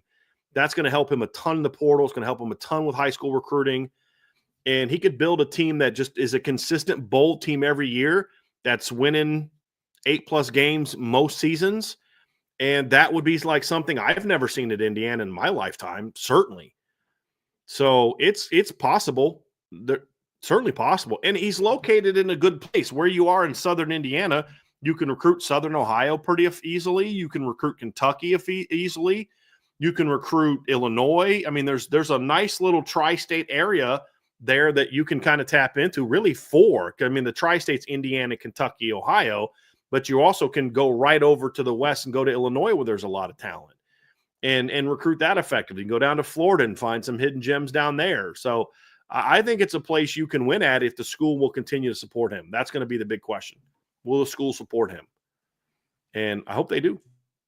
I really hope they do. He's a good football coach. He's arrogant and he's kind of annoying, and he said some things in the, like being on the ESPN talking trash about how, we beat the, out of top 25 teams. And I'm like, bro, no one cares about Coastal Carolina. I hate to break it to you, while your team's getting ready to play a game and then you go get your butt, whatever. But as we said, he has to kind of be that way for his players to believe that they're as good as he says they are, because they're not quite as good as they are, but they play that way and they have that confidence, and they're very well coached, which is why they were an 11-1. Their schedule's weak. Guys, we're talking about Indiana. I don't care how weak their schedule is. If you could give them the 9 softest Big Ten teams other than themselves, most years Indiana's still not going to a bowl game, much less go 11-1 and beat Michigan. I don't care how down Michigan is. 2 weeks later, Michigan beat Ohio State. Mm-hmm. So that was a heck of a year. We could argue, should they have been a playoff team? Whatever. Forget that. This was a phenomenal year for Indiana. And I hope he builds on it, because I think those are good stories. And I think it's good for football when there's more good football teams. It's good for the Big Ten when they're not just dominated by 3 teams every year. I think it's good for the game when there's more teams that can sneak up on other people and win some games and and do some things. I enjoy that. Yeah, I'll say this about IU and Signetti. One, he's the perfect fit for a coach for a school like that. You can't have the good old boy Dabo Sweeney type of mentality at a school like IU. Just can't. One. Two, this year is huge. Bryan, you hit the nail on the head, man. I mean, you have to go out and prove that this wasn't a fluke. It's going to be huge for recruiting. It's going to be huge for the program. Putting it on the map is, hey, this is a team in the Big Ten that you have to keep an eye out for. More money for the program, so the school is boosters more who are maybe to, like, I'm not sure how much I want to completely buy into supporting this just 1 year. Go win 10 games again this year, see what happens. And it's also coming at a good time because IU's basketball program is not doing well right now. And it's coming at a time where, like IU, a little bit of a bias because we live in the state, but IU is a good D1 program in the state of Indiana. And typically they're known for basketball. Well, their basketball team is probably not making the March Madness tournament this year. And their football program just went 11-1 in the regular season and played in the first ever 12-team college football playoff. Now is the right time. I'm a believer that timing plays a factor into the rise and the fall of some programs, but this is a big year. It has to go out and show that this wasn't nobody was expecting us. We put together a group of 5 all-star team and we were able to shock some people until we got out talented at a specific level. But it's a big year. It's going to be exciting to watch, man. I'm excited to watch it. That's for sure. Is it time to admit, Trevor, this is going to become across as very controversial? Say it. And I understand that Indiana won championships before he got there, but that Indiana basketball was never really truly an elite program. It's just that Bobby Knight was an elite coach. I've been saying that for a while. Look, man, as much as people don't want to admit it, and we can talk about overall win-loss records, the 2 teams in Indiana, the 3 teams in Indiana that have made more Elite 8 appearances, more recent Sweet 16 appearances, more Final Four appearances in the recent 20 years have been Notre Dame, Purdue, and Butler, not Indiana. But nobody wants to have that discussion. I've been saying that for a while. Now, you can start talking about head-to-head. You can start talking about overall wins, losses, because in that right, IU has been, over the last, call it decade, a better program from a win-loss standpoint than what Notre Dame has, especially in recent years. But Notre Dame went to back-to-back Elite Eights and a Sweet 16. IU's last Elite Eight appearance, I think, was in the 90s. 02. 02 was the last appearance? Yeah. Then prior to that, it was 92. Okay. Or so, yeah, 93. Yeah, 93. There we go. Yeah, they haven't been in the Sweet 16 since 2016. And they and then they've been to the Final Four 8 times. Most of those were with Bobby Knight. Yeah, 5 of those 8 were under Bobby Knight. They made the Final Four in 40 and 53, won the title both years. And then Knight made it in 76, 73, 76, 81, 87, 92. And then since he left, they haven't been back since one time, 02. So, yeah, they've won 5 titles, 40 and 53, and then 3 under Bobby Knight. And then they were also the national runner-up in 02. That was, I believe, under Mike Davis. I think Davis, that was 02. Yeah, it was Mike Davis, who they couldn't wait to run out of town. So, yeah, I think we can admit that. Somebody just said, if Kelvin Sampson wasn't such an overt cheater, he could have won there. But that's the only way he wins. Yeah. He wouldn't have won there if he wasn't a cheater, because that's just kind of his thing. Andrew Gilmore, why do you think so many Notre Dame fans online are so down on Tommy Rees? I've had a lot of different theories as to why. I think number one, it's because he wasn't a very good quarterback. And there's a lot of Notre Dame fans who still I've said this before, if you are still making fun of Tommy Rees as a coach for what he did as a player, you're bitter and you're not actually evaluating him as a coach. That's one reason. because I think it's several. 2, I think a lot of people are like me that feel that Tommy Rees got his OC job before he was ready. And there was, I mean, Notre Dame could have gone after Todd Monken. Joe Moorhead wanted the job. Brian Kelly did the whole interview process from his hotel in Florida. True story. And said, we did a national search. No, you didn't. You had 2 conversations with other guys from your hotel, and then you hired Tommy Rees. Don't tell me you did a national search and Tommy Rees was the best candidate. You had Joe Moorhead wanted the job. So I don't want to hear that. But I always felt that Tommy was going to be the OC at Notre Dame and deserved to be the OC at Notre Dame based on his talent. He just got it too soon. He would have benefited, in my opinion, from working under Todd Monken or Joe Moorhead for a year or 2. And then when those 2 guys left, because they're both not kind of coaching drifters, I guess is the way of putting it. They're nomads. They're not guys that really establish roots anywhere. You know, they go somewhere and then they leave.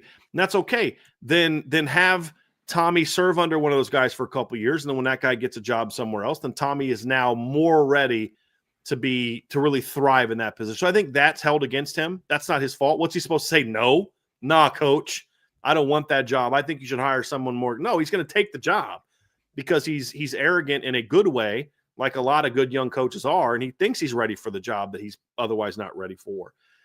And then Tommy's a little bit, his personality, if you don't know him, I think could maybe come across in a way where you think he's something that he's really not.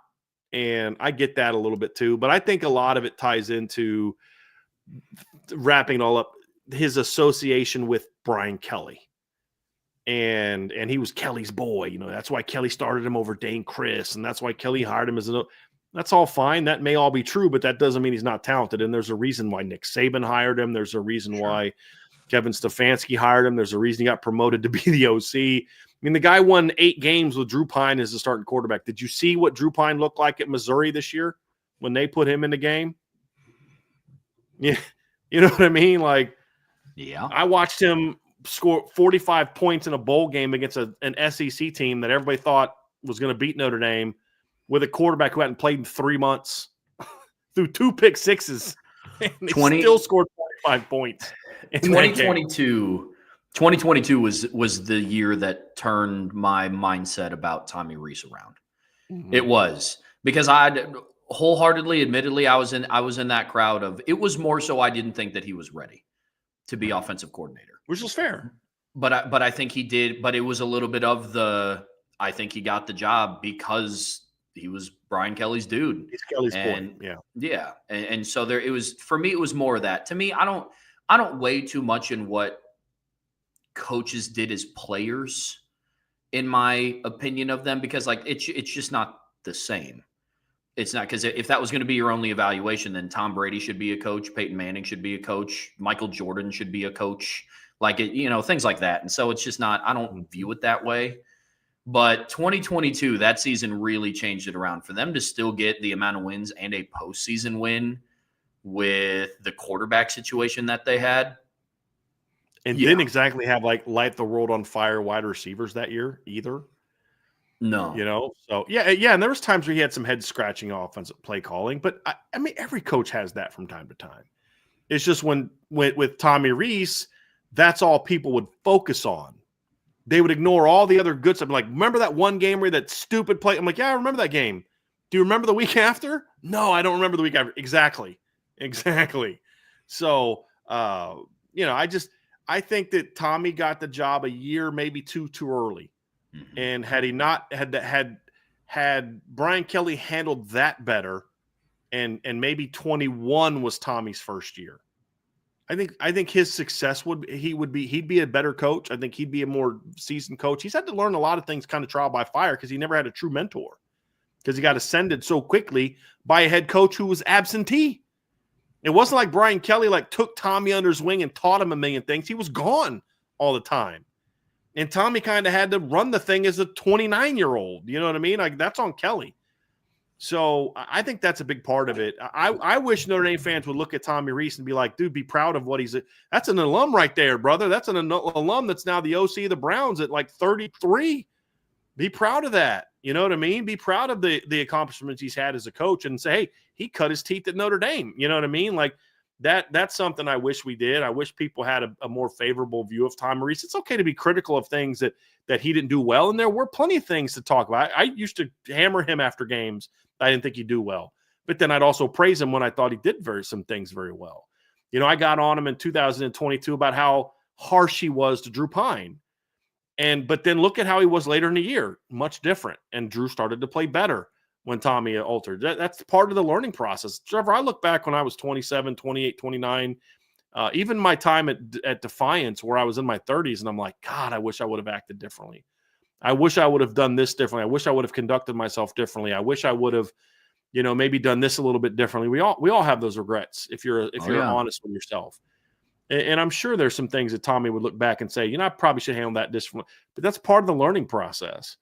And I think Tommy's – and everybody's like, oh, Bama fans hated him. Yeah, how did that offense look this year?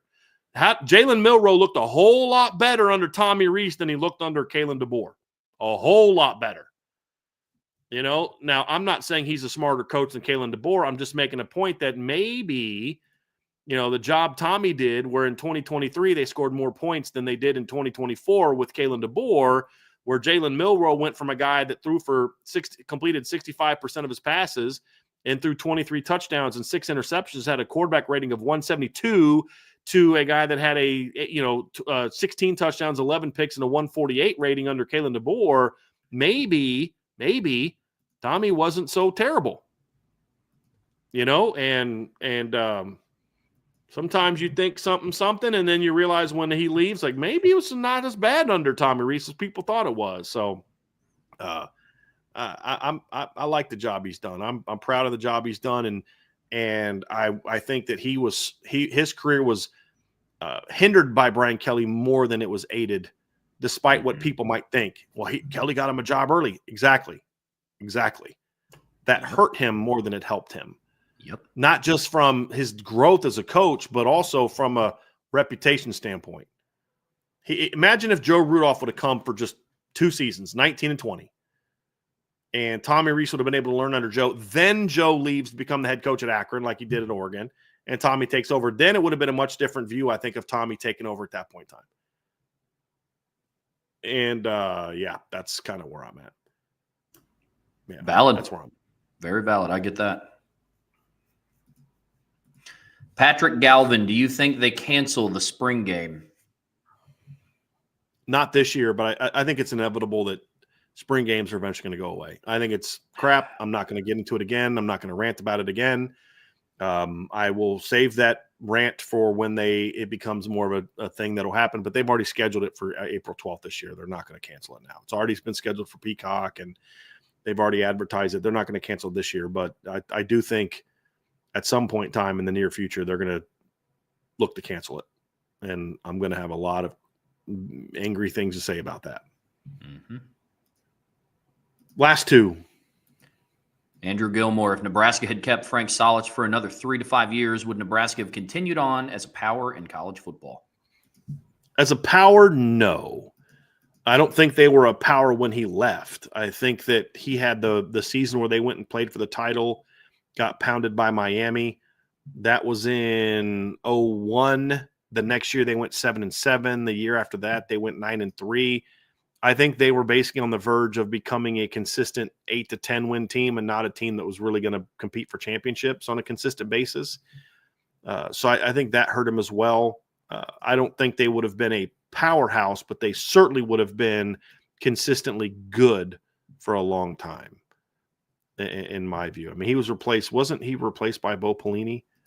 And no, Bill Callahan replaced him. That's right. What a terrible hire that was. And he went 5-6, 8-4, 9-5, 5-7, and I don't think Nebraska's ever recovered from that. And then obviously Bo Pelini replaced Bill Callahan, and he won 9 games a bunch of times. But I think that it wasn't exactly a guy that you looked at and went, boy, what a great coach that guy was. But I think a lot of Nebraska fans would look back and say, I wish we had the Bo Pelini era now. They literally won 9 games every year he was the head, 9 or more games, 9 or 10 games every year he was the head coach. So Solich would have done that. They would have won not 8 to 10 games every year, but never would have been true title contenders again. Because I just don't think that offense would have kept working. You already started to see it. That last one. What do you think? What do you think about that, Trev? That last one. The Nebraska one before your time. Yeah, a little bit for me to have too strong of an opinion on it. Nebraska. You think Solich was more of an Ohio? You know him more as the Ohio coach. Yeah, I get that. Yeah, I get that. Jason Rose, hey guys, truth serum. If BMO, Boubacar, Riley Mills, and a fully healthy Howard Cross were in the game, Notre Dame beats Ohio State and wins the title. It's funny, Trev. You and I were talking about this yesterday after the show, wasn't it? Was it after the show we were talking about this? It was in the evening when we talked on the phone. Okay, during the somehow talking about the Notre Dame SMU basketball game circled around to us talking about the Notre Dame defensive line. Well, I said this, and Trevor said this. I said this. I don't know who said it, but we both agreed that with whoever said it, that if you just give Notre Dame Riley Mills and Boubacar, I think that championship game looks a lot different. Mm-hmm. Would they have won? Maybe, but not even giving him Benjamin and a healthy Howard Cross. Just Boubacar and Riley Mills. I think that game looks a lot different. Would they win or not? I don't know, but I think it's a very much a 4-quarter game, and I don't think that the Penn State game would have been overly competitive if they had both of those guys in that game. Yeah, I mean, what I said last night is, look, do I think Notre Dame wins? I think their chances increase. I will say this. I am confident, and I will put my name on this, however.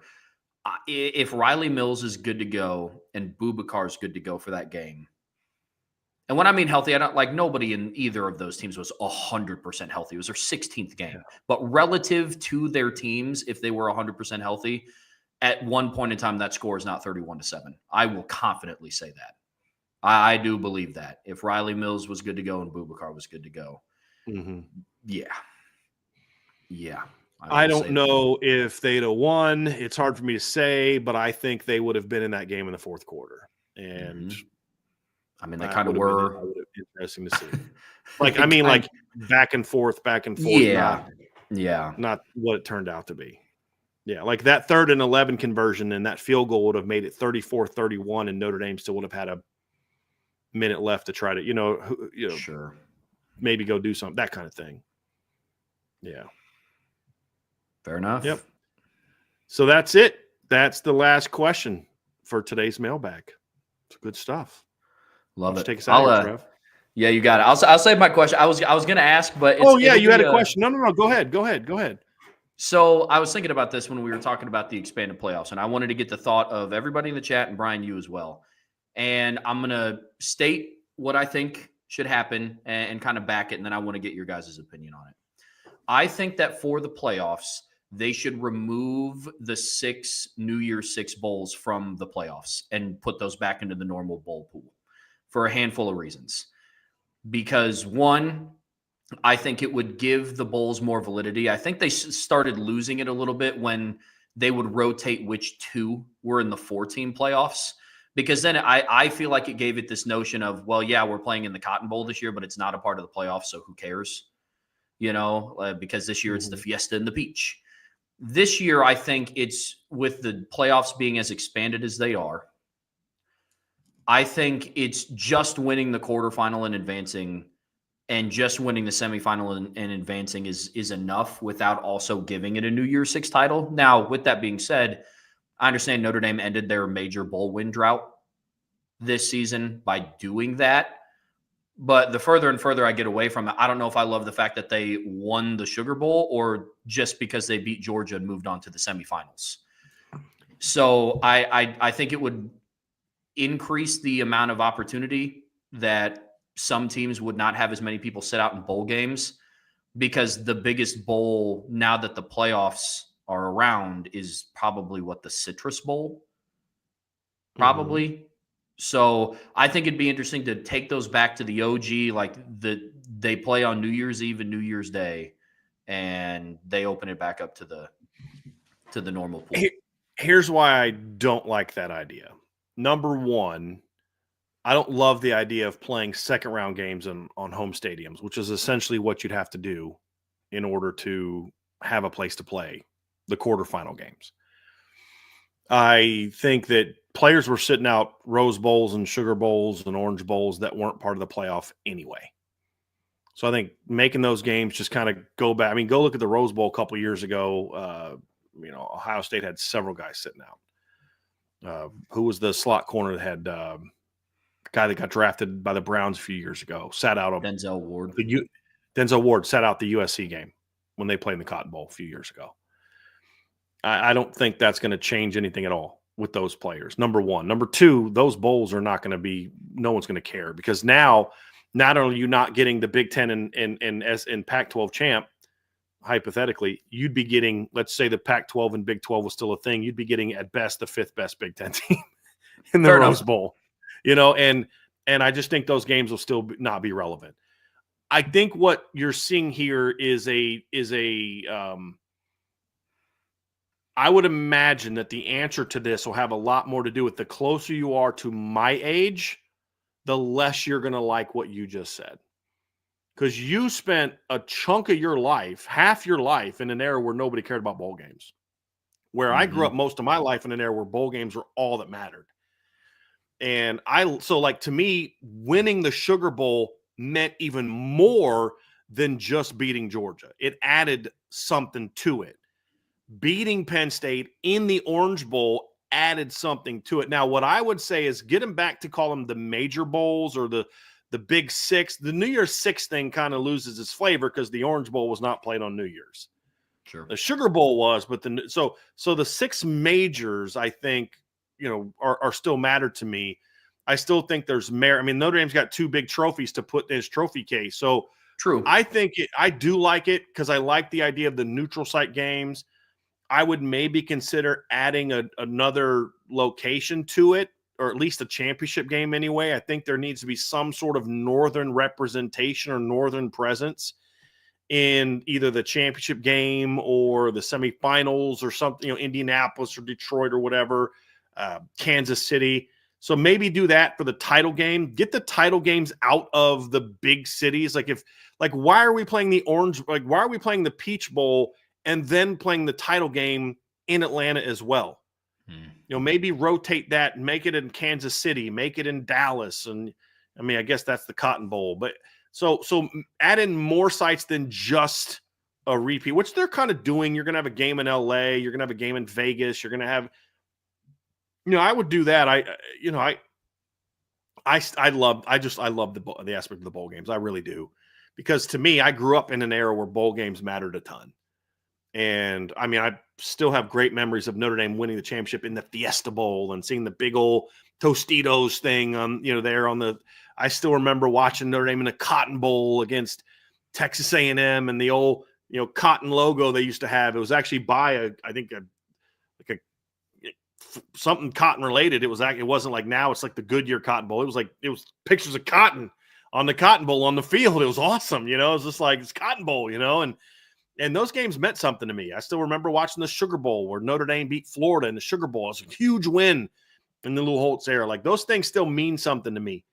I get beating Georgia. I get flashbacks to when, Jerome Bettis doing the Gator chop after he ran for another touchdown against Georgia. So I think part of that's a generational thing of people that, it's a lot easier to sit out a bowl game when you don't think it means anything.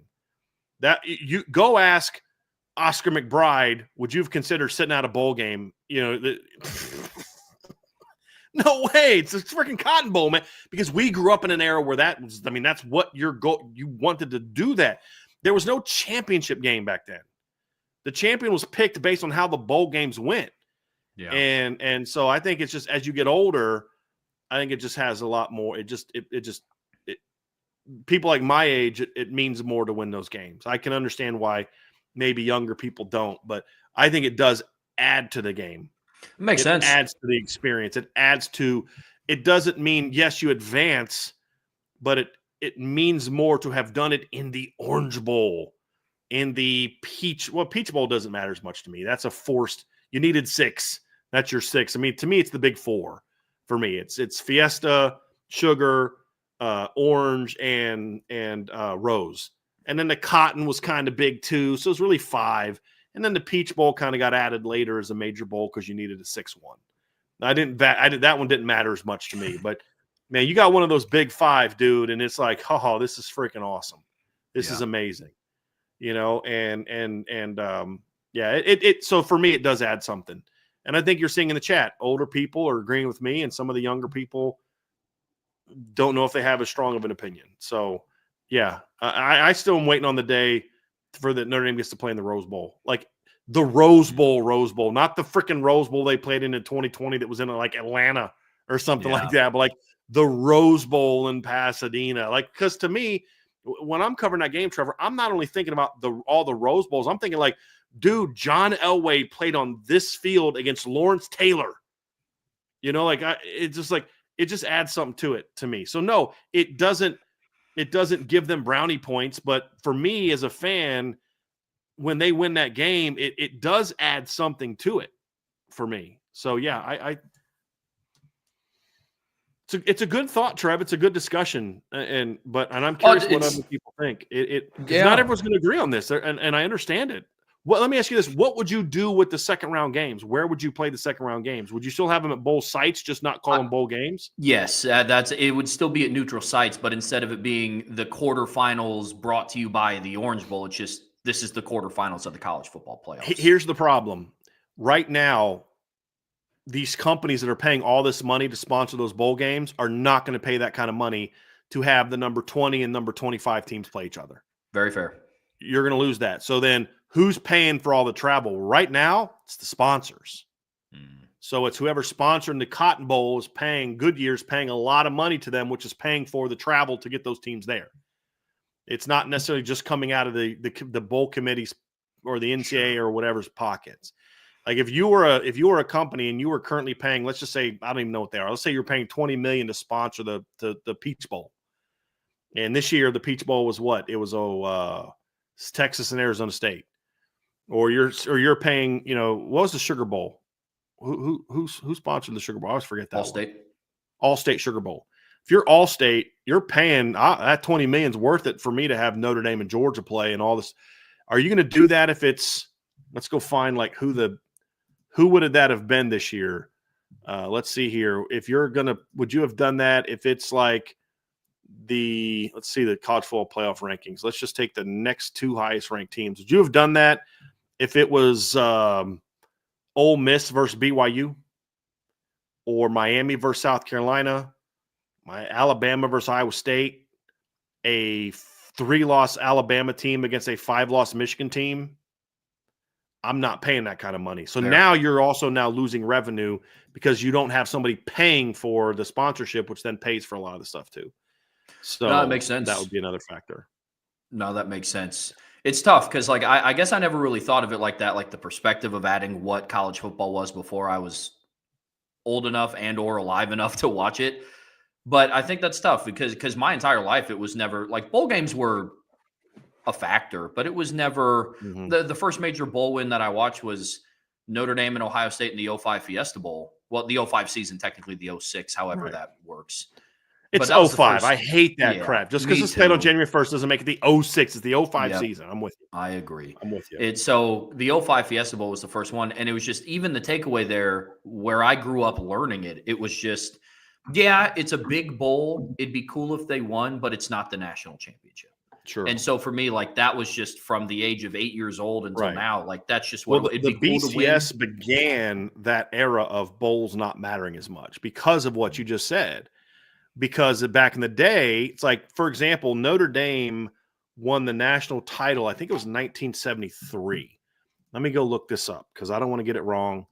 I believe it was 1973 championship season, or was it 77? No, it'd been 77. It was 77. It was the year that they won it, I believe, with Montana. So 1977, Notre Dame went into the Cotton Bowl ranked 5th.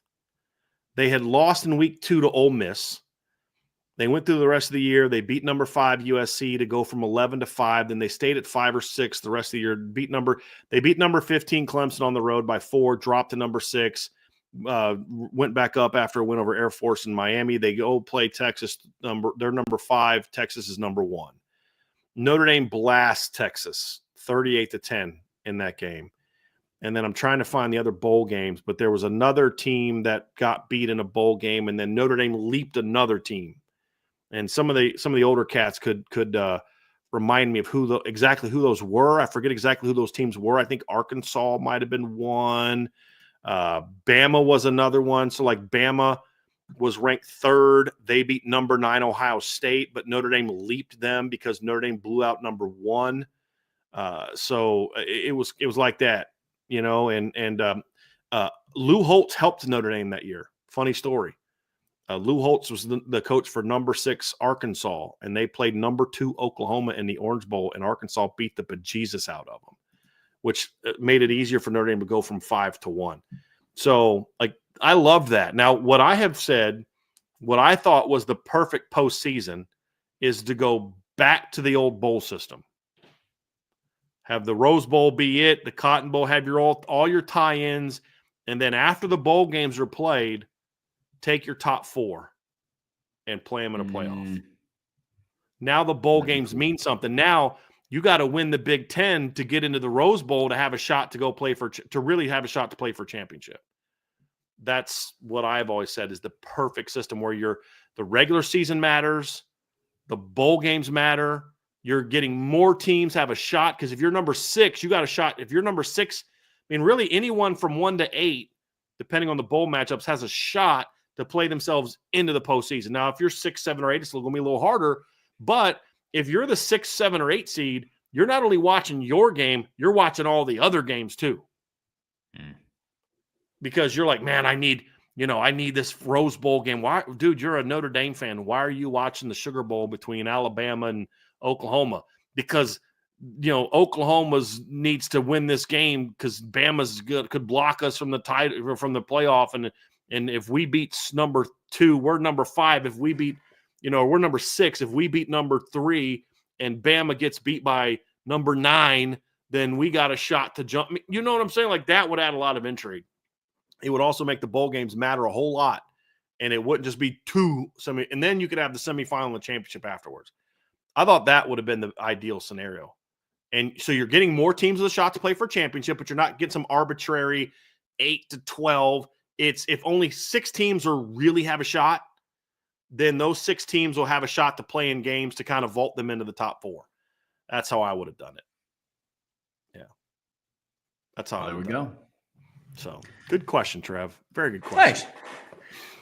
Well, guys, that's going to do it for us here today on the Irish Breakdown Podcast. Bryan and I will be back tomorrow at 1 p.m. for the Friday Free-for-All mailbag. Hope to continue to get a lot of these good submissions to spark this good discussion that him and I have had really for the last 3 hours today. But listen, folks, before you head out of here, please be sure to hit that like button, hit that subscribe button, hit that notification bell, share this podcast with your friends and family. Anybody that loves Notre Dame and college football as much as you do. The best way to support what we do here is subscribe to the premium message boards at boards.irishbreakdown.com. So for Bryan, I'm Trevor. We will see you back here very soon on the Irish Breakdown Podcast.